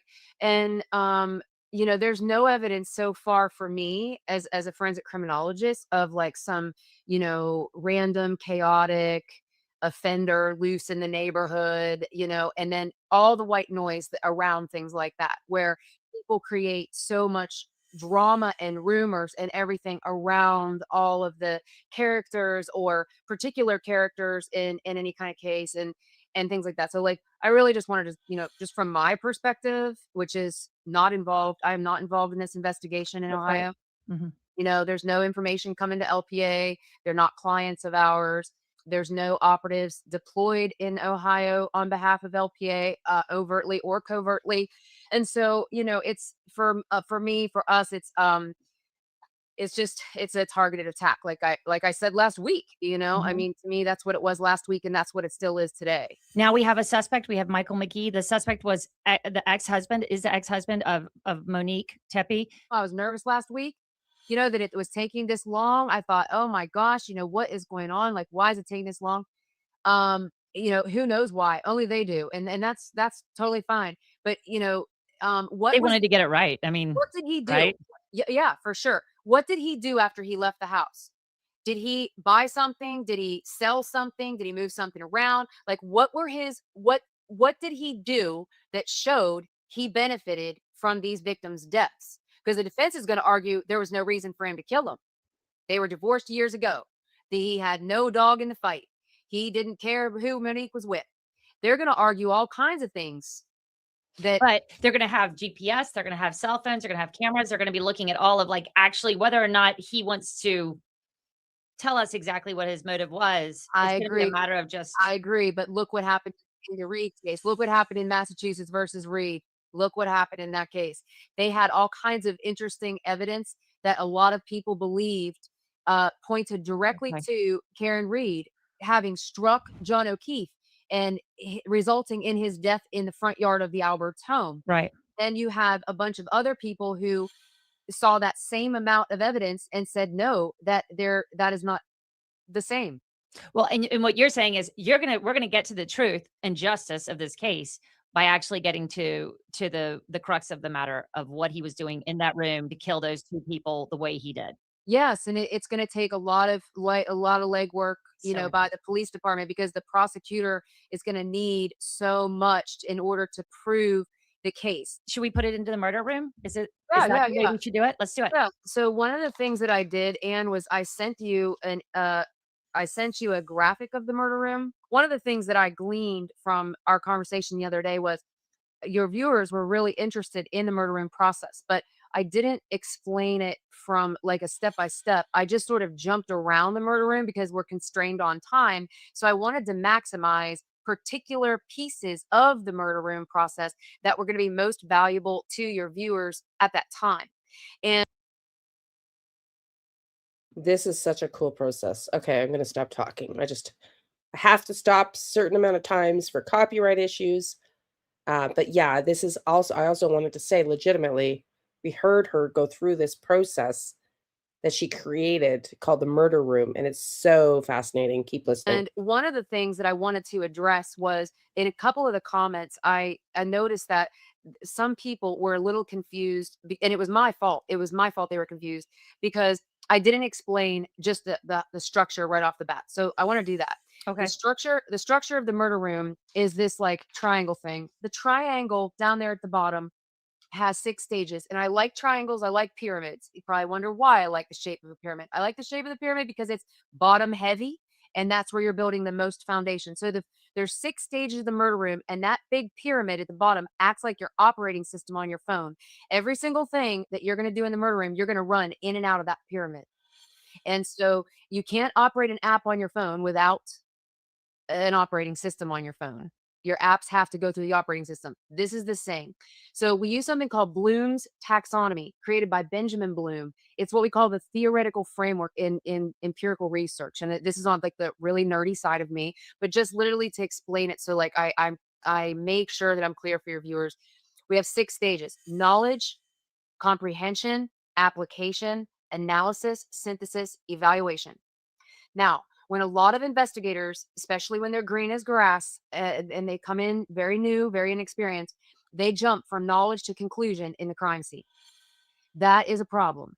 It is a problem because when you're drawing firm conclusions in a crime scene, you don't have all the analysis and the investigation you need in the middle to basically make a sandwich. The knowledge is one piece of bread. The evaluation is the other piece of bread. Everything in the middle you have to make a sandwich. And so they kind of jump ahead. So The operating system keeps people grounded, and it's impossible to jump ahead. So in knowledge, we're gathering information. We arrive at the scene. We ask the question, who's in conflict with the victim? That's the first thing we do. We teach investigators, start the investigation where the investigation starts. That would be with the 911 call. Analyze it first before you go in the scene. The reason we do that is because we want to triage for potential staging. Staging means the manipulation of evidence prior to when the police arrive. So then we go into victimology. As you know, victimology, we use what we call a theoretical framework. We are advocates for the first 48. That needs to be done ASAP. And I go back to that analogy that you and I talked about the other day. If you found me in my kitchen and you found me dead in there, and I had a bottle of Pepsi, a can of Coke, a bottle of water, and a beer, which one is mine? Exactly, because I need to know all your habits. You what you're don't know which doing. one is mine. No, I And don't. if I found the same 4 beside you, I wouldn't know which one is yours. The only way you can understand the crime scene is if you understand the victims first. So not that you don't want to collect them all, but which ones are going to be most important because they don't belong to the victim.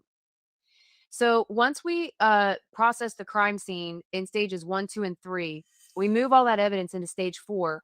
We use the foundation and everything that we can prove. We put in green on the walls. We write it on green paper and we put it on the wall in the murder room under the victim's picture in a big column of green of everything we can prove. So in this case, what can we prove about Monique?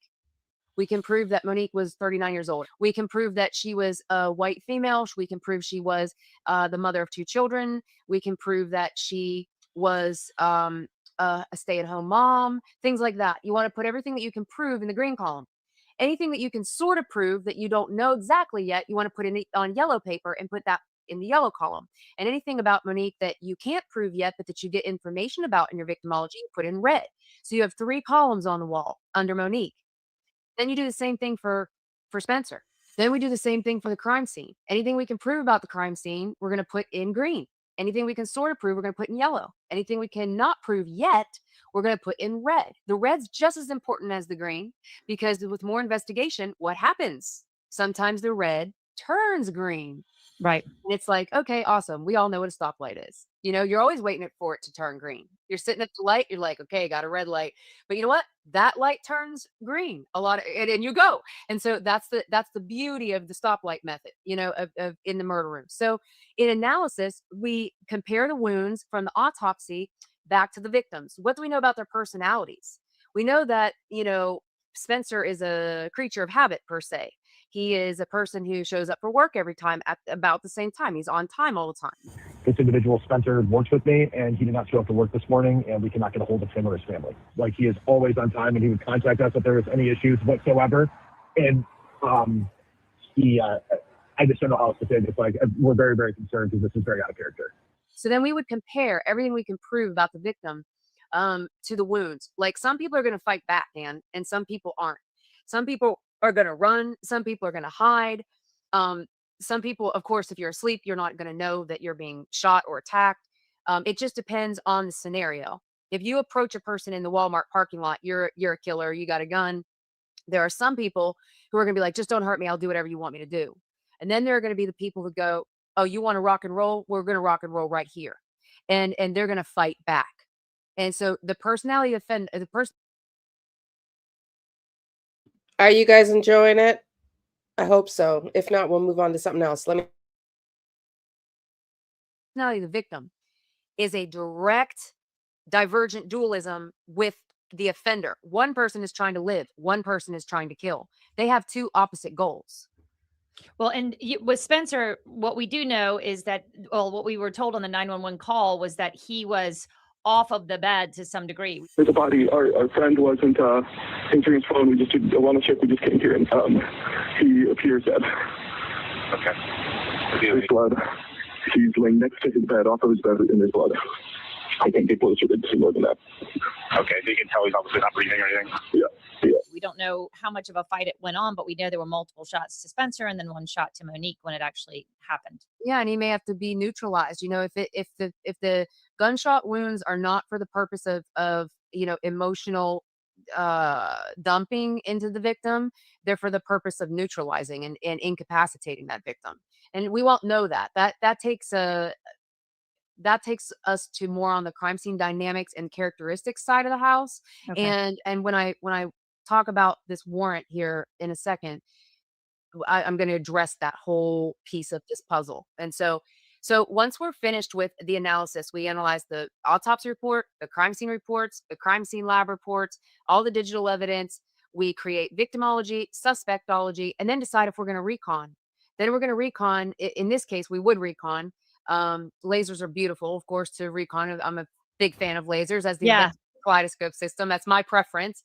And so I would recon this bedroom, and I would put the, both the victims back in place where they go at the time of the shot or the time of the shots, using the bloodstain pattern analysis, using photogrammetry, using all kinds of other different things that might aid. I'd have to know it's a closed room. It's a small place. So it's easy to recon. When you get outside, it's harder to recon. But when you're inside, there's only certain ways by the laws of physics that something can happen. We always test multiple hypotheses because we try to think of every single possible scenario of how this could have happened, because we want to always demonstrate that we are objective, we are impartial, we do not work for the prosecution, for the defense, we don't have a dog in the fight, we are objective scientists. That's it. You just want to know where they were when they got shot. Yeah. I mean, that's our goal. Right. So then once we have all of that from stage 4, we plug that into stage 5, and we plug that into something called a CRB. It is a decision-making tool, basically, for how to understand conflict indicators, active conflict indicators between the victims and the offender. And then moving into resolution. How does the death of the victim resolve that conflict between and this is just a very 30,000-foot view, Anne. Sure. And then on the benefit side, who benefits from the victim's death? How do they benefit? Do they benefit specifically? Do they benefit exclusively? How do they benefit? And then any contradictions to the conflict, like to where it keeps us scientifically grounded. We always want to make sure that we're guarding against investigator bias. So as a scientist, it's important for me to not only tell you what it does great, Right. but it's also important for me to tell you what it doesn't do great. Okay. And so that we're keeping it objective and ethical, right? And so that we're applying it with impartiality, objectivity, and making sure that we're doing right by people. That we're not messing things up for people, and we're not going off on these wild goose chases. We're not sensationalizing all this stuff. Nothing aggravates me more than seeing people talking in the media that just have no idea what they're talking about, and they're just misleading the public. Because it stirs them up. It just stirs people up, and it upsets them. And it's just like the world's upsetting enough. Well, I mean, think that also like poking holes in your own theories and analyses. If you don't do that, then I mean that in itself is a way for you to get jump to a whole new level of this kind of work. Yes, you have to constantly be like every single thing. People probably think, and I don't know this, but people probably think, oh, everything Doc builds just flies. No. Not everything Doc builds flies. It might take off briefly and then go and crash and burn. And then I go in there and I look at all those ashes and I look at that pile of fire and I'm like, okay, let me embrace the failure. That gets me closer to the right answer. It also eliminates these wrong answers and let me now, build something better. And sometimes I think of the murder room, man, as a pyramid. And you have a key to get in the door on the very bottom level. And the pyramid has 6 floors. And you go into the bottom of the pyramid and you're in a room, and there's all kinds of stuff you have to do in there, and you got to do it properly, and you have to do it in order. And once you get all that done, you get the key to open the door to the next room on that level. Not before. Yep. And each key opens the door to the next room in level 1, knowledge. Once you complete knowledge and all the rooms and all the things you have to do, then move up. This is why the murder room keeps investigators from making mistakes, because it has built-in fail safes to keep them from jumping ahead, to keep them from falling behind, keep them from understanding it helps them understand the difference between critical evidence and white noise. We have a whole wall in the murder room that we sequester white noise, and it's usually behind me, because the murder room is a big 900 square foot room, and then there's this gigantic round table in the center. And the round table is purposeful. There are no square tables at LPA. Everything is round. The reason they're round is because there's no head of the table. There's no head of the table because we all bear equal weight as spokes on the wheel, as experts from crime scene to courtroom.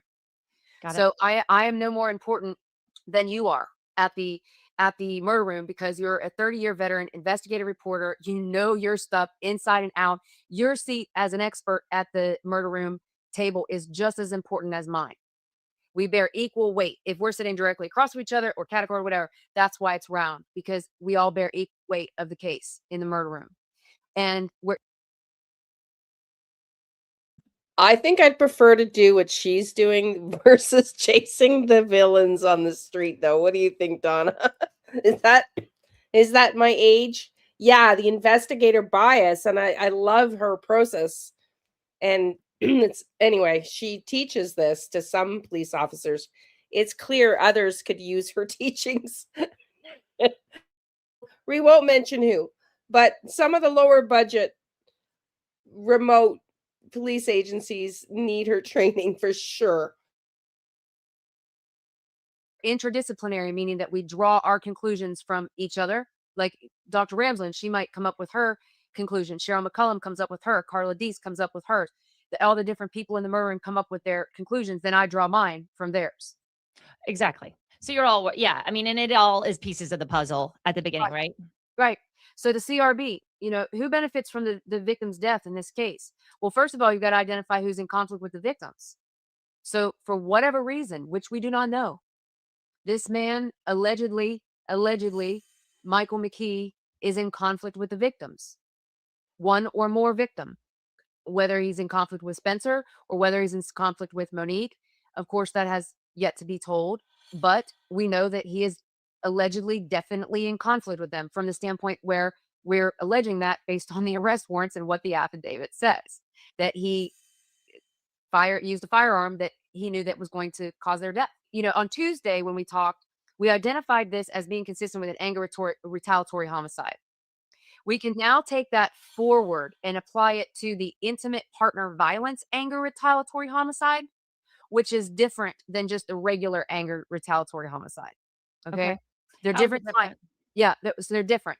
We have a very long list of 2 different things, and we work on a continuum, and it's basically, this is kind of crude, but it's power and control, like this in the middle. There's power and control, because all domestic violence is about power and control.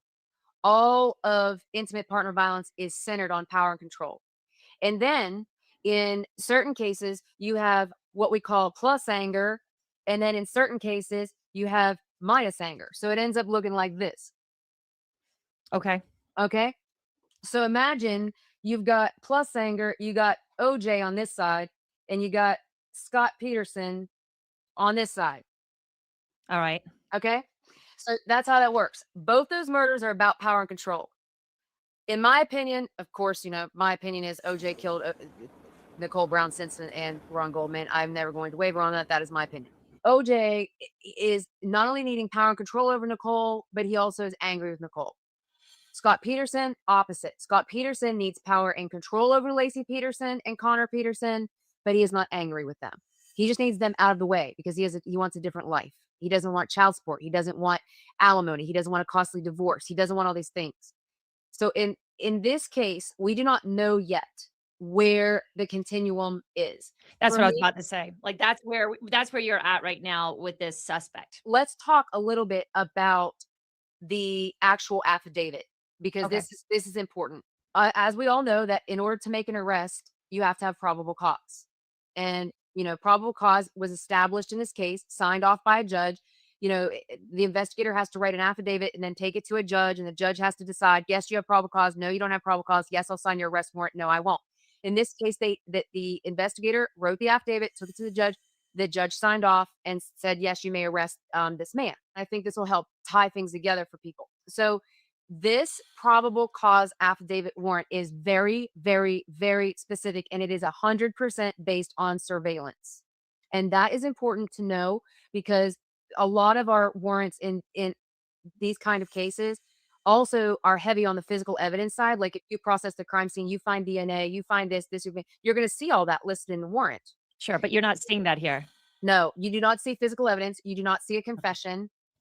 All you see is surveillance. And this entire arrest hinges on that surveillance.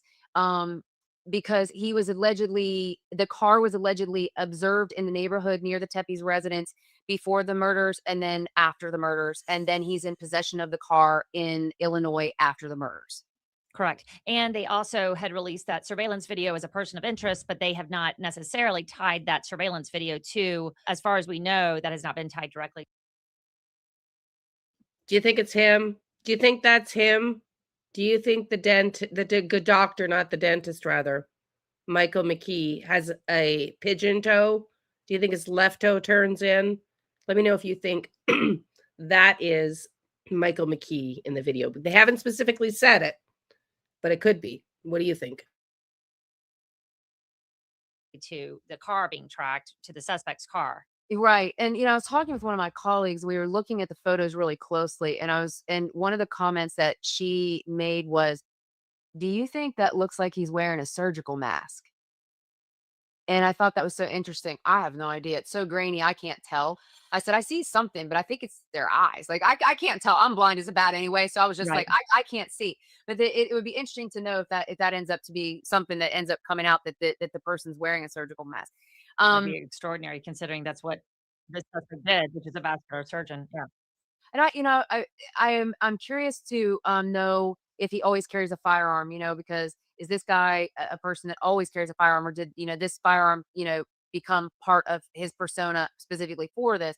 But what this affidavit does not include was who was shot first, any kind of acknowledgement of like the differential wounding, the asymmetry in the wounds, like one victim has one gunshot wound versus the 3 gunshot wounds to the other victim, and no prioritization, like who shot first, no sequence of events, that kind of thing. And from Okay. a forensic standpoint, that's important to recognize, not only from on the victimology side, like who's the bigger, more predominant victim, but also just from the crime scene dynamic side. And that's where we're getting into. And the other day when we talked, we talked with your viewers about, we're going to look at crime scene dynamics, we're going to look at crime scene characteristics, we're going to look at homicidal pattern, and from that we're going to extrapolate offender characteristics. Mhm. And that's what we did the other day. And we Right. ended up predicting anger retaliatory homicide, and that's what we have. Now it's a little bit different because it's a former intimate partner, which classifies it as a domestic violence homicide. Even though they're not married anymore, even though they're not together anymore, it's still a former intimate partner. So for us as criminologists, it still gets lumped into DV homicide or IPV homicide. So that's important to note. So there's nothing in the warrant about the crime scene dynamics. Speaking of, there's nothing in there about points of entry, points of exit, locations of the bodies in the home. Why not? Because they're holding all of that back. That's substantial evidence that they're going to present later, and they don't want anybody to be interpreting the scene. No. And this is enough. This is enough. This is what they need to get where they need to go. Probable cause only. This secures the arrest. This puts him in jail. This holds him in Illinois. This gets him extradited back to Ohio. That's it. That's it. There's no discussion about the motive. There's no discussion about the relationships. There's no relational link other than, yes, this is Monique's ex-husband. So there are so many things that could have been in the warrant, in the affidavit, that, I've been doing this for 25 years and I've seen lots and lots and lots of affidavits for intimate partner homicide. This one is very, very small. And the reason it's small is because that is purposeful and deliberate by the DA's office and by the investigators, because they're going to try their case in the courtroom as they should. But from my side of the house, like as a criminologist, and, I'm looking at it, from a general person standpoint, in, not involved in the investigation. These are the things that I see that you would see. Because I can tell you, there are plenty of warrants that when I was in the DA's office there working, that the investigators drew that had tons of, like, we found blood here, we found bullets here. Absolutely. I can appreciate why they're keeping it close to the vest, because this case is so widespread. It's for the trial. Absolutely, my dear. It's for the trial. What do y'all think? Are we going to watch the trial on this channel? I certainly think we're going to watch the trial on this channel. Unless, of course, the judge keeps the cameras out of the courtroom. And we have already heard predictions. Thomas, like, yes. I'm still waiting for my colossal effing popcorn with KP and CP. Anyways, we will watch the trial here. I'm certainly hoping that the prediction. I think I got it, honey. I think the prediction. I did get that one. Thank you. I got that one. I will. As soon as I'll try to do it. I'll let you know if I can do it while we're live. Yeah, the prediction was, or at least one of the experts we listened to in one of the lives earlier, I think it was last week, said could be as early as September in the courts in the fall, which would be crazy, but I'd like to see it too. Do you think they're going to go for the death penalty?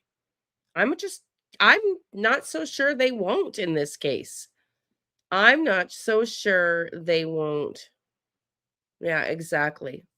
Okay, let's keep watching. All this stuff, it's really blown out. And in this one, this is not enough to convict. This is not enough for prosecution. This is enough for arrest only. And my former boss, he's retired now. He's the head of legal for LPA, Michael Parker.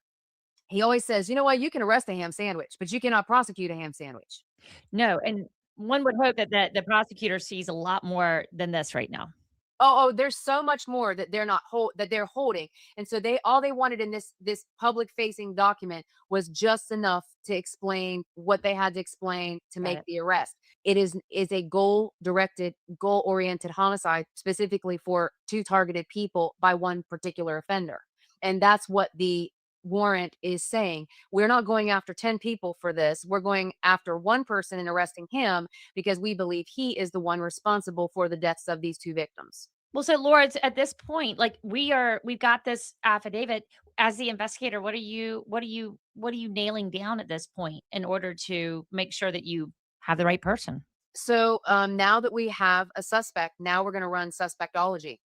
So on Tuesday, what we did was what we took from the dynamic, we used victimology, crime scene dynamics, crime scene characteristics, and homicidal pattern. We used those 4 things to develop a list of potential characteristics or ideas about what kind of homicide this could be. Now we know that this is most likely an anger retaliatory homicide. I mean, what else would it be for? You've got a former intimate partner. And I don't know anything about their divorce. I know, I've got the file here. And like you said, like we were talking earlier about the fact that this looks like a standard PO. Every single thing that that we investigated on the victim, we're going to do the exact same investigation on the suspect. And that way we can build out the timeline. The timeline is going to have 7 timelines. The biggest timeline is going to be the macro timeline, and that's going to be like the big milestones. When did Monique and Michael meet? When did they start dating? When did they get married? When was the trouble? When did the trouble start in the marriage? Then when did she file for divorce? And when did they separate? That kind of thing. Then when did she meet Spencer? When did they start dating? When did they get married? So all these big macro milestones are going to be part of the chronology system, which is just a fancy name for timelines.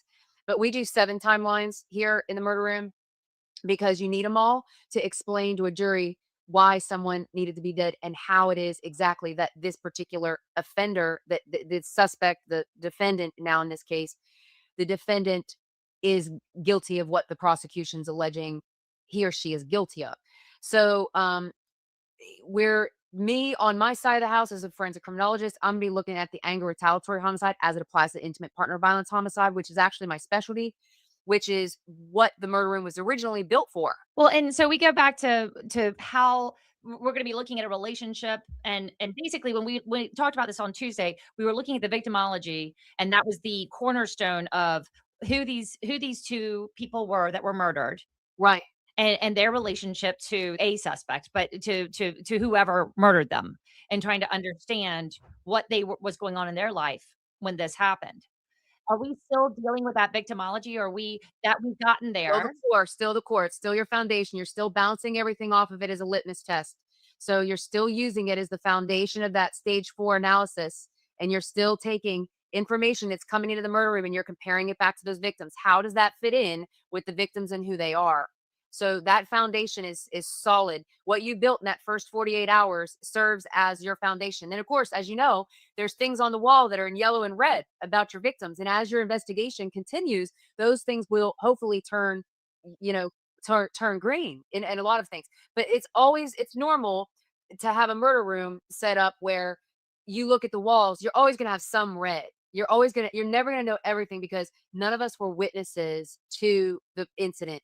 So there's always going to be things that are only known by the victims and by the killer. Yes, because he's clearly the last person to see them alive. One of the reasons that Mr. McKee could potentially be upset with Spencer Tepe is if he perceived that, well, Monique and Michael had a very bad relationship. Let's just say that. I don't know if they did or not.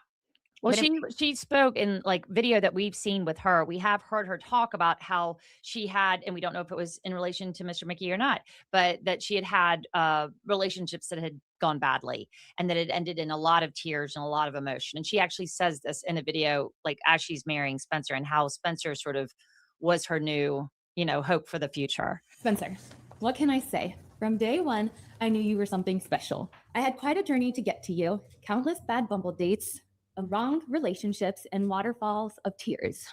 But it was worth every cringing second because it led me to you. So she definitely talked about having, and obviously if she went through a divorce, she was going through a tough time with, it didn't work out. So there was already something that going worked on. out quickly. All the things about Mr. McKee are going to be brought into the murder room, put on the wall. Same thing as we did for the victims. He goes on the other side of the wall. So like you've got them, and then you've got the crime scene, and then you've got him, so that you can see it all on one big wall. Everybody, all like you're right there in front of your face. Everybody, what's in green, what's in yellow, what's in red for every single person. Prosecutor walks in there, they look at the wall, they see what they can prove and take into the courtroom. They see what they can't prove, they see what they can't take into the courtroom. It's a beautiful thing. Well, with our suspect, take me through like what it looks like that they're looking for right now to understand why this murder happened, I guess. Is that in my opinion, as we talked about the other day, murder happens in a sequence, right? You've got a trigger, then you've got an emotion, then you've got a thought, then you've got a behavior. And in this case, they have the behavior of murder. They've got that one, they can check it off. They've got the thought, which was also murder, because this is probably what they're going to frame as premeditated murder, right? Because this is like a person who drives over to the Tepe residence, parks in the neighborhood, walks. And do we know how far he walked? No. Okay. It'll be interesting to see, because it's not uncommon for an anger retaliatory offender to walk to and from the scene. Yeah. And it's not uncommon for them to park. I've seen them park up to a mile away in my career, walk through woods to get to the victim's house, kill, walk back to the woods, get back in the car, go. And then of course, like much shorter distances as well. But the long up to a mile away. I wonder if she's ever seen anybody rent an Airbnb down the road. I'm so curious to know. That's a far stretch, but did he rent that Airbnb? Be very interesting to find out. But of course, the police know where he parked, right? Because they tracked him on camera, leaving the car that he rented, or was it his car? I don't know if that's actually 100% confirmed, whether it was a rental car. Leaving the car and going back to the car. So it sounds like they have a fair amount of evidence, but I'd be really curious when we do find out. I doubt he was at the Airbnb, but you never know. He seems like the creepy creepoid, just like the kind of person that would be watching them through the binoculars the night before. Longest I've seen is about a mile. And then they're going to look. I would personally be looking for traffic infractions. Any infractions that traffic stops for Mr. McKee after he left the residence. Yeah, you said that sometimes they get all worked up and end up They're euphoric from the Right. kill. They're euphoric. They've got all these endorphins and all this adrenaline and everything because they feel so much better, because this is like such a goal-oriented thing for him. Okay, I'm done. I've accomplished my goal. We're going to be looking at everything we can all the way back to the defendant's childhood. So for us, we go back to like high school. We go back to we interview high school teachers. We interview all kinds of people looking for personality traits, because they're consistent across the board. Like who you are is kind of who you are. Now, I'm not saying that like kids can't be bad, and have attitudes as teenagers or something like that. And then they grow up, they go out in the world and they become reasonable adults. In this But case, he became a surgeon. right, exactly. So like, who was he as a child? You know, who was he as a child? We're going to map him, track him, and measure him all the way through using the same system. We use victimology. We just literally ask all the same questions about the suspect. It's the same study. So then we're going to bring that back into the murder room and move that forward. And in this case, you know, we're going to be looking for lots of other intimate partner relationships that Mr. McKee has had. We're going to want to speak with every single person. We're going to want to know if he ever put a firearm to anyone's body part, head, chest, any body part. Is there any particular language that they use? So like they have like these routines. In this kind of offender, they typically use no direct. If they use language in the scene, it's short and direct. Don't talk, don't move. Remember in Delphi, down the hill. Yeah, I completely remember that. It was one of the creepiest things I've ever heard. You know, I think that's one of the things that unfortunately the children, the 4-year-old at least, has been questioned about, was whether or not they heard any last words at all from the suspect or the child's parents. Right. And it's typically That was very creepy. In Delphi. Oh man, I'm just getting a really bad vibe. I feel like we reported it here. I should pull it up here tonight, maybe tomorrow, because I'm going to do a long live, probably one of the last lives, long deep dives on the Tepe murders. I'm going to put together a compilation of the best podcasts up to date, and probably we'll go back into Gus Limo after that. But yeah, it's interesting to think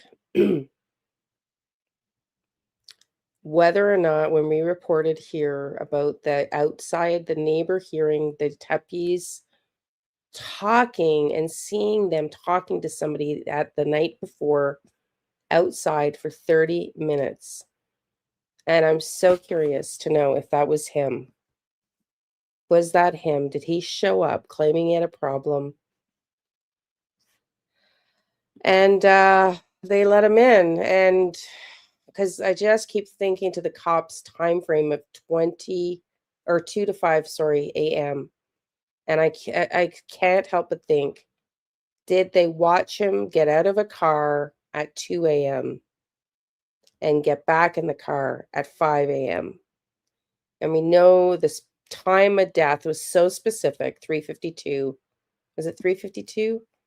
I think 3:52, which to me, I'm thinking Apple Watch. Somebody here suggested that, I think, to me, or an in-house baby monitor or an in-house security camera, which has been reported that they had an in-house security camera in order to be able to just be that specific.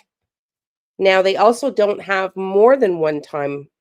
They don't have 2 times, which would suggest shots, bang, bang. So I don't know. Did he pick the locks? Did he rewire the security alarm? I can't imagine that they left the door unlocked with babies there, but maybe they did. He got into a basement window. How do you think he got in, everybody? Do you think he stalked them and then he walked over there as we reported? And was he the guy that was supposedly the neighbors saw talking outside with the Tepes for half an hour the night before? And then they just let him in, not knowing? God almighty. I can't. That one is the worst case scenario. And it's somehow, I just have a feeling that's what happened. Because there was also reports that he left food on the counter for the kids. And I don't know, man. He seems like anybody that waits 8 years, 8 years and drives 6 hours. Do you think they just want to go in, shoot him up and leave? I don't know. To me, I can see 8 hours of him pent up anger. And Donna, you think, yeah, you heard, yeah, do you think that he just walked in there after driving 5.5, 6 hours and 8 years of anger and resentment and lawsuits and not being able to get his medical license and not having another failed relationship? And here's this perfect ex that he didn't want to let go of 8 years ago, happy as can be. I doubt, I have no idea in criminology, but my gut instinct tells me he did not just drive 6 hours to shoot them and walk out the door. I doubt it. I wonder if she's going to tell us in the next 9 minutes left of this video. I'm so curious. These kind of offenders most often do not use language, or they use very direct language. Short, don't talk, don't move, walk forward, sit down, that kind of stuff. Don't scream, don't, whatever. Like they use very direct, pointed language. That's the power side. So murders can be usually power interest or anger interest. In this case, because it's related to IPV, we always have to assume there's an element of power and control here. Intimate And partner violence. yes, IPV, intimate partner violence, domestic violence is often interchanged with that. But of course, domestic can carry over into like other types of relationships that are domestic. But we're going to be obviously looking for the firearm evidence. Does that tie him to the scene? Well, and there was no forced entry, Laura. There was no forced entry in this case. I guess that could mean a lot of different things. It can. There's a lot of reasons why there's usually sometimes no forced entry. Okay. So they're going to be looking at that. But I think one of the bigger things is they are going to be trying to want to map the firearm and where did that firearm come from? Who does it belong to? Taking those projectiles and being able to compare it back to any firearm that they recover that is part of the environment of the defendant at this point, trying to see if that matches, the actual firearm that fired those particular projectiles. A lot of times, when people drive away from scenes like this, they discard evidence on the way out. So they, dismantle firearms and throw them over bridges, like in water. They bury things, they burn things, they do all kinds of things. We saw this in Idaho where they alleged that the defendant in that case traveled around like doing Koberger. evidence. Yes, he was like doing particular things with the evidence after he left the home where the girls and the one male victim lived.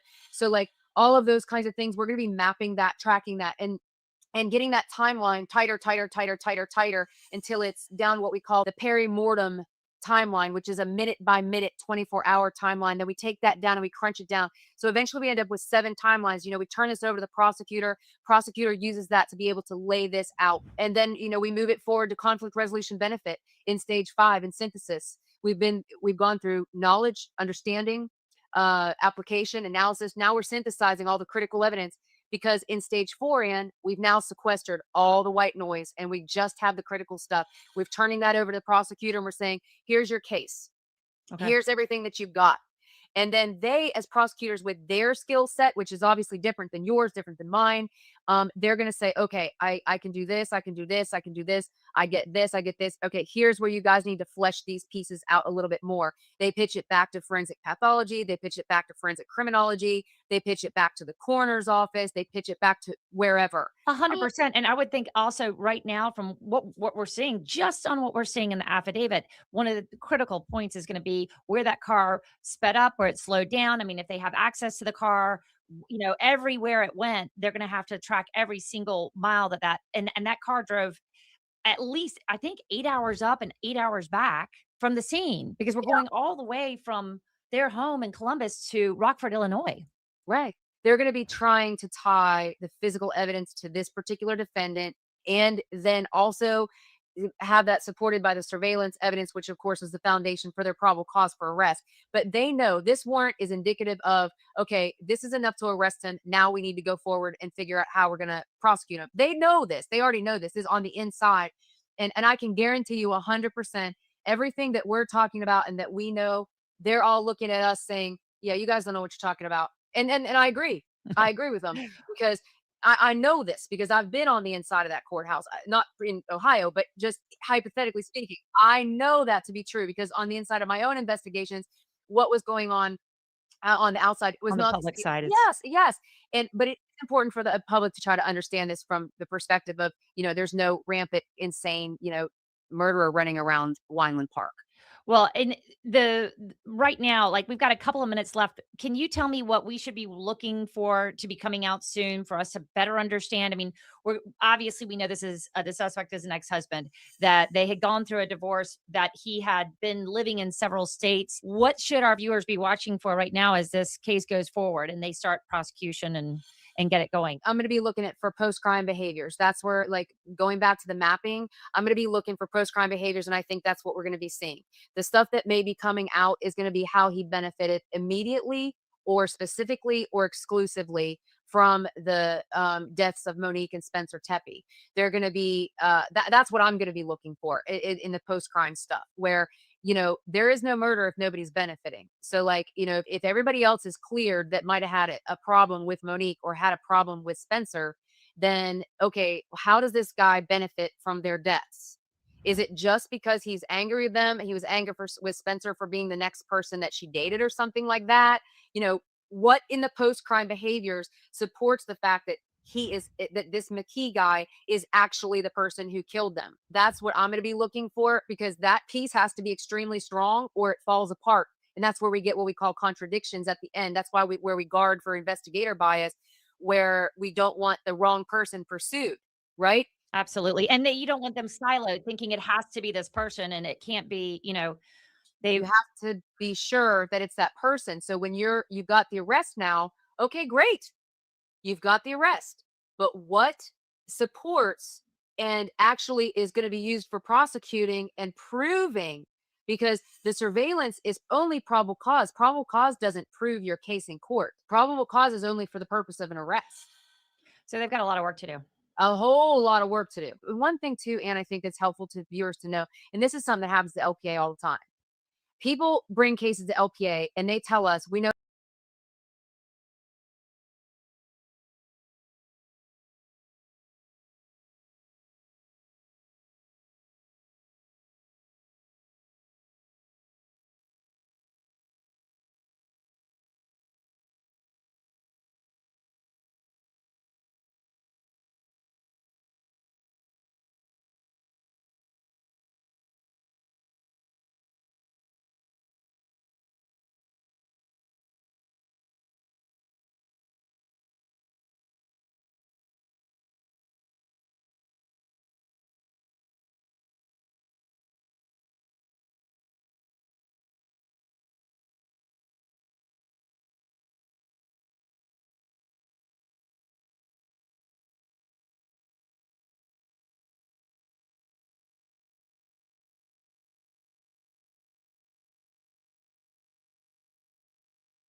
Sorry, everybody. I wasn't muted. I lost the screen. I had to take a call. I got the job. I got the job. I got a job. Yay! Got a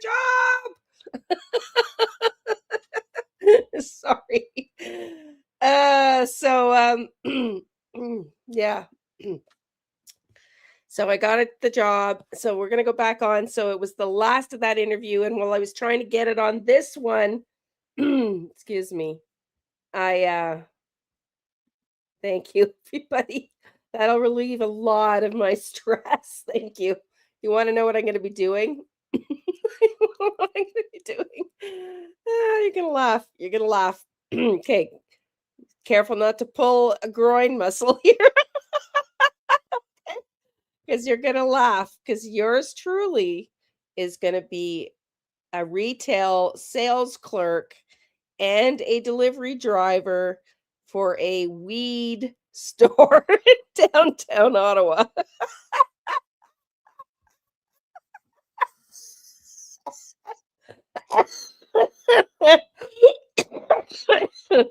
Oh, shit. I'm going to be delivering weed. I'm going to be a really happy driver. Oh, my God. Yeah, it's legal in Canada, by the way. It's legal in Canada. Okay, let's get going. We're going to have one more video here. It's a half an hour. We'll finish that up for the night. And we'll finish that up for the night. Sorry. No, it's a big store. They have 7 locations across the province of Ontario, and they have 2 drivers, 2 cars. You use their gas, their car, their insurance. You get all the tips 100%. It's like pretty decent hourly wage. And so it's a driver job and a cashier job.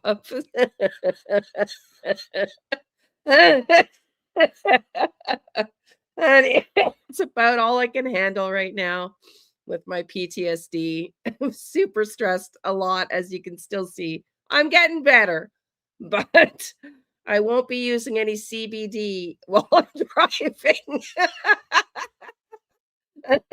But I get a really good tap the thumbs up button like a boss. I get a really good discount on products. So I might show up to the streams a little wonky. Shit. Okay, let's go. Sorry. I can't believe I'm going to be working at a weed store. Okay, let's go. You know, what are their warning signs before Michael McKee, Dr. McKee, killed Monique and Spencer Tepe? Because now it seems that everyone is saying they saw all these signs. But prior to that, no one was reporting on this. When violent acts occur between former partners, they almost never come out of nowhere. In most domestic-related homicides, there are predictable warning signs, patterns of behavior that escalate over time. Today, we're examining the warning indicators that investigators look for in the cases like the killings of Monique Tepe and her husband, Spencer Tepe, and the alleged role of her ex-husband, Michael McKee. This is not about hindsight bias. This is about understanding behavioral red flags that law enforcement, courts, and families must recognize before violence turns fatal.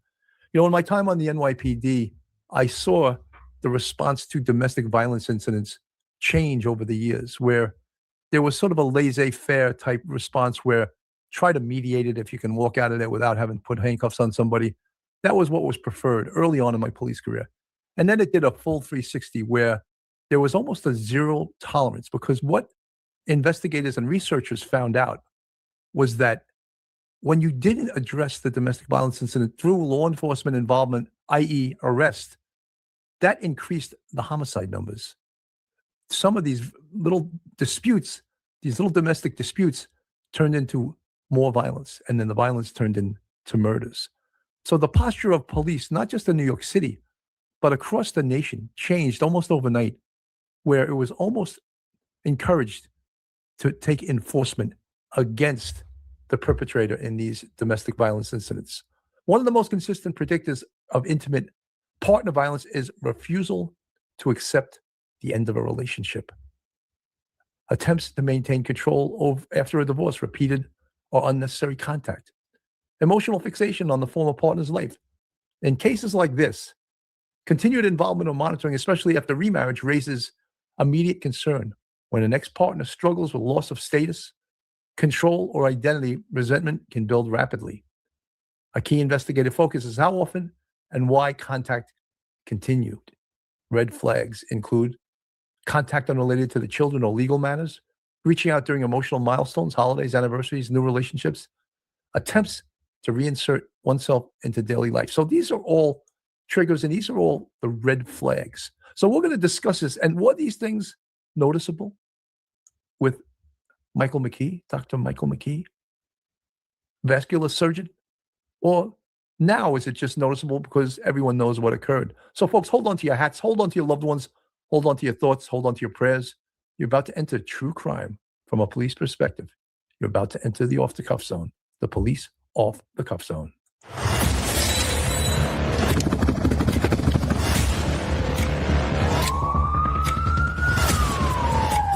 There has to be some common sense. They were the ones who called 911 to get him help, and now they're calling for change.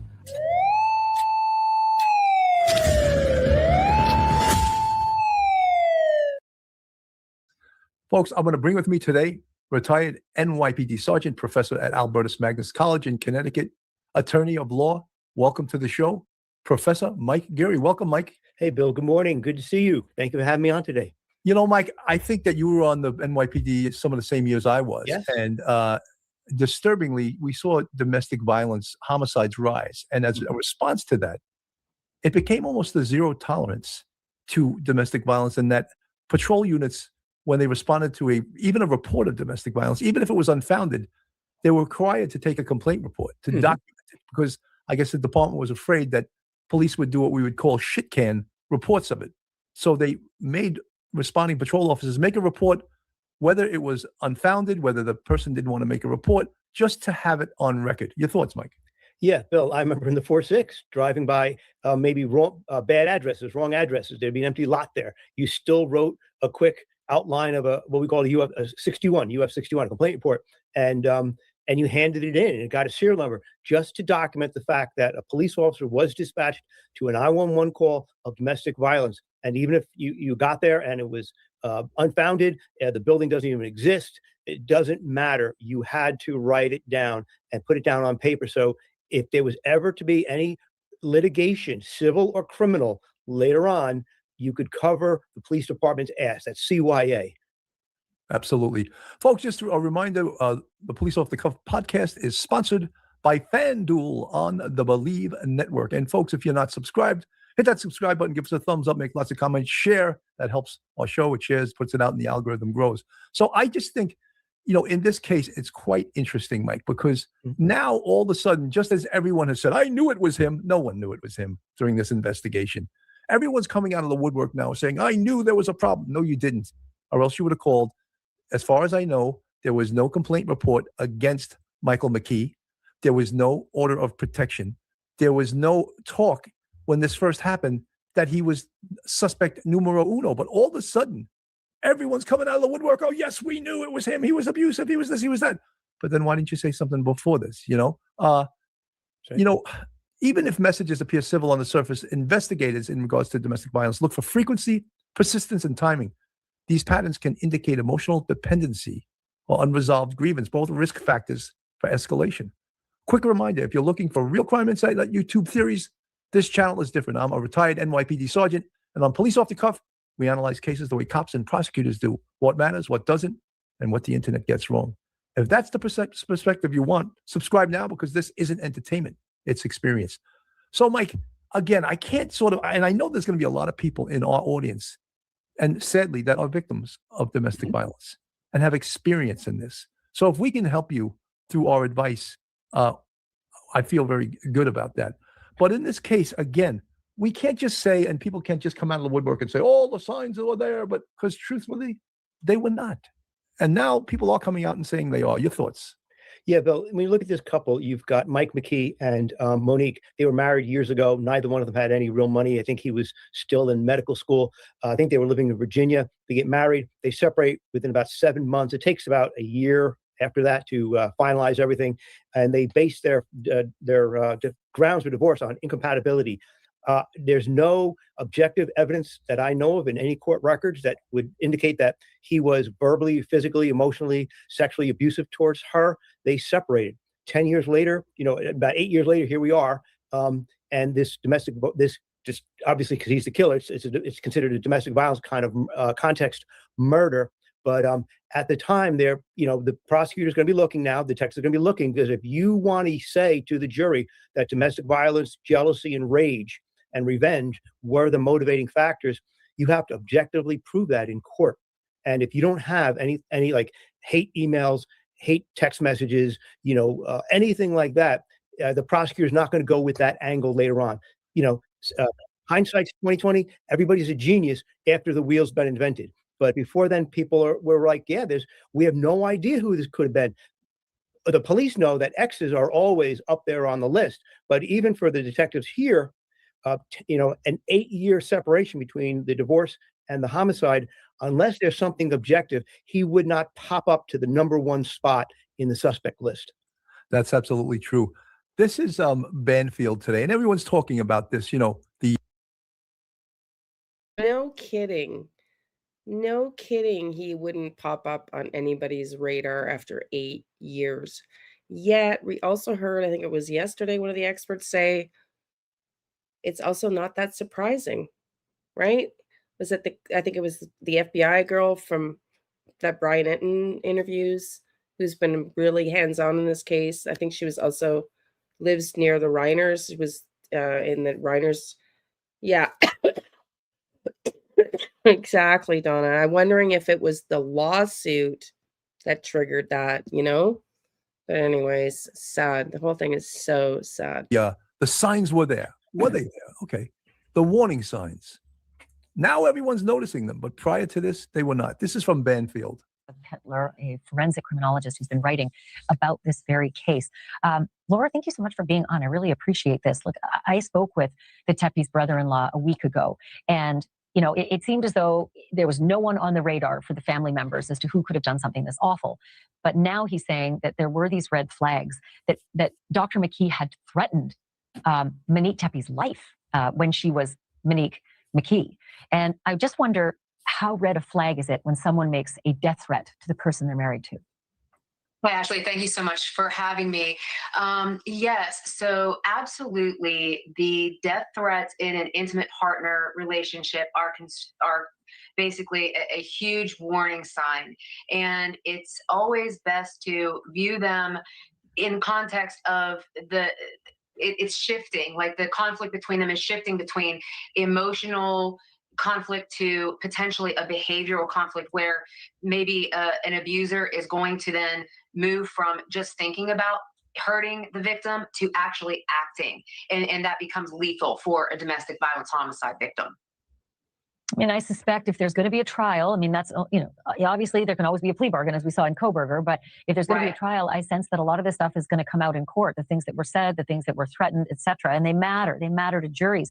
But I was really taken by that wedding video, not just the words when she said wrong relationships and waterfalls of tears led me to you, Spencer, but she started to cry and continued to cry all the way through that. And I just wanted to get your professional assessment of that. Yes, that struck me as well. And it struck me that the words that she chose, she said, bad bumble dates, wrong relationships. And she put the S on the end of it, Ashley. And I thought that was interesting, where she said a wrong relationships. But, did she mean a wrong relationship? And that's one of the things I've been thinking about recently. In addition to that, then she said the last part of it was about the waterfall of tears. And so for me, it kind of, the summarizing statement that kind of went through my mind was that she went on a journey, and there was a tremendous amount of emotional growth through trial and error. As there always is in any marriage and any divorce, there is, but that doesn't mean it's going to go to the next level, right? And the breakup is going to cause a murder. In this case, it apparently did. I mean, it did. There were murders, but what do we know specifically? Can we point to a specific event, or that the divorce, in fact, was what led to the murders of Spencer Tepe and Monique Tepe? I just like to also mention, when we talk about domestic violence, what is it? Well, on the NYPD, they list, I think it's 6 things: harassment, first or second degree; assault, second and third; disorderly conduct; assault, attempted assault, second; reckless endangerment, and menacing. It's I always remember the acronym HADARM. So there's a lot of things there. So menacing, what is menacing? Is putting someone in fear of their life through, threatening them with an instrument, a knife, or a bat, or even your hands could be considered menacing. An assault second is a felony. Assault third is a misdemeanor. Reckless endangerment, I think, is first and second. Menacing, a disorderly conduct. Disorderly conduct usually has to be committed in front of the law enforcement officer, or it's not chargeable. But in a domestic violence incident, it's different. It is chargeable. Just, if you go to someone's apartment and disorderly conduct the statute is causing public inconvenience, annoyance, and alarm. But obviously, if it's inside your apartment, it's not public.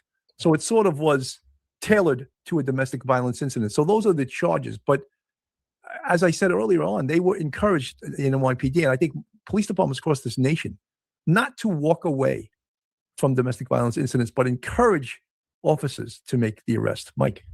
Yeah, Banfield, kind of slides over the fact that if you have these suspicions, where is the objective evidence from 10 or 12 years ago, when they were married and before the divorce? Who can testify to these things? Do you have any paper on this? Do you have a paper trail? Do you have emails? You can know something, but a prosecutor has to prove it. So even if the prosecutor knows what the background is, what the motive is, if they can't objectively prove it to the jury, then it's not going to be provable. And if there was any sort of, like, say, 10-year-old letter saying, I hate you, I wish you were dead, and it was written on a piece of paper, is that going to come in as evidence? Or, is that going to be unduly prejudicial to the defendant? The defense attorney is going to try to challenge that. So it is really difficult to get these cases. You may have made arrests. I've made arrests where the case just falls apart immediately when the victim refuses to participate in the prosecution. In this case, you have to establish credible evidence that's relevant and reliable. And if you don't have that, it may be that this was caused by we talk about jealousy, anger, revenge, but you won't be able to prove that. So it's going to be difficult to prosecute as a domestic violence homicide. It might be better if the prosecutor doesn't even go there and just proves the murder as it happened without the motive. That might make it a little bit. Mike, they could prosecute it as a burglary murder. Yeah. I don't know. I think they have motive. I don't know. I don't know. These guys, I'm gonna end it here and let you guys go and finish watching it there if you want. Find these guys a little always on Banfield's case. A little critical of Banfield. I kind of like Ashley. You guys like Ashley Banfield? What do you think? Do you find this a super interesting podcast? If you do, there's 15 minutes left. We will continue to watch it, or would you like the link?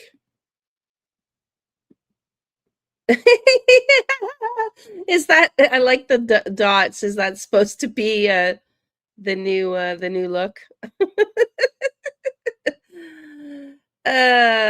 Sorry, you want to keep watching it, Donna? Is that a yes to that? Is that a yes to that? You guys get to rule. Tomorrow we're going to do a long stream, start at 11, maybe 10:30, probably 11. Just let me know yes or no if that's what you want, Donna. I'm not sure what the yeses do. Because burglary, unlawfully enter or remain in the building with intent to commit a crime therein. This would be a burglary first degree, since he was armed with a firearm and used the firearm and caused death. Mm-hmm. So besides the murder first degree, because of the underlying crime of burglary first degree, they don't need to go to the DB thing, but that sort of proves an ongoing course of conduct. Mm-hmm. However, you're 100% right. There was no paper on this. Yeah. They always want paper. Did you make a complaint report? Did you go to the police? Did you report it? No. But now all of a sudden, family members are coming out of the woodwork as on this little snippet we're going to play. Spencer and Monique Tepe's brother-in-law tells NBC News when the family first learned the couple had been murdered, only one possible suspect came to mind: Monique's ex-husband, Michael McKee. That never came up during the investigation. Right. Never came up. And could they perhaps have told detectives that privately? Absolutely. Okay, everybody. Thanks for the link there. Thank you, Marie and Donna. I think you had it up there too. Thank you, honey. Marie, thank you. Thank you, my dear. Okay, everybody. I'm gonna call it now. I'm not, like, if you want to go see this interview, that's fine, but it's not earth-shattering. It's the only one I hadn't pre-watched before coming on the live today. And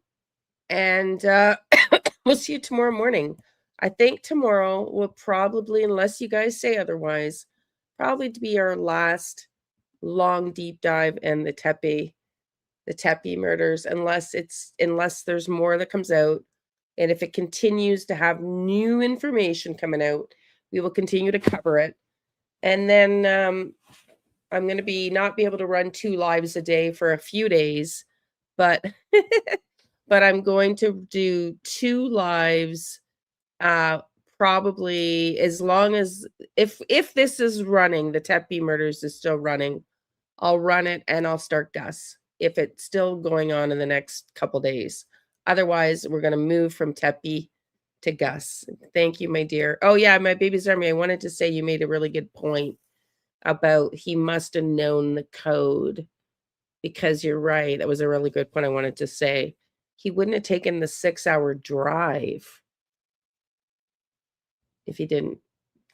Okay, everybody. Good night. Thanks for being here, everybody. See you tomorrow morning.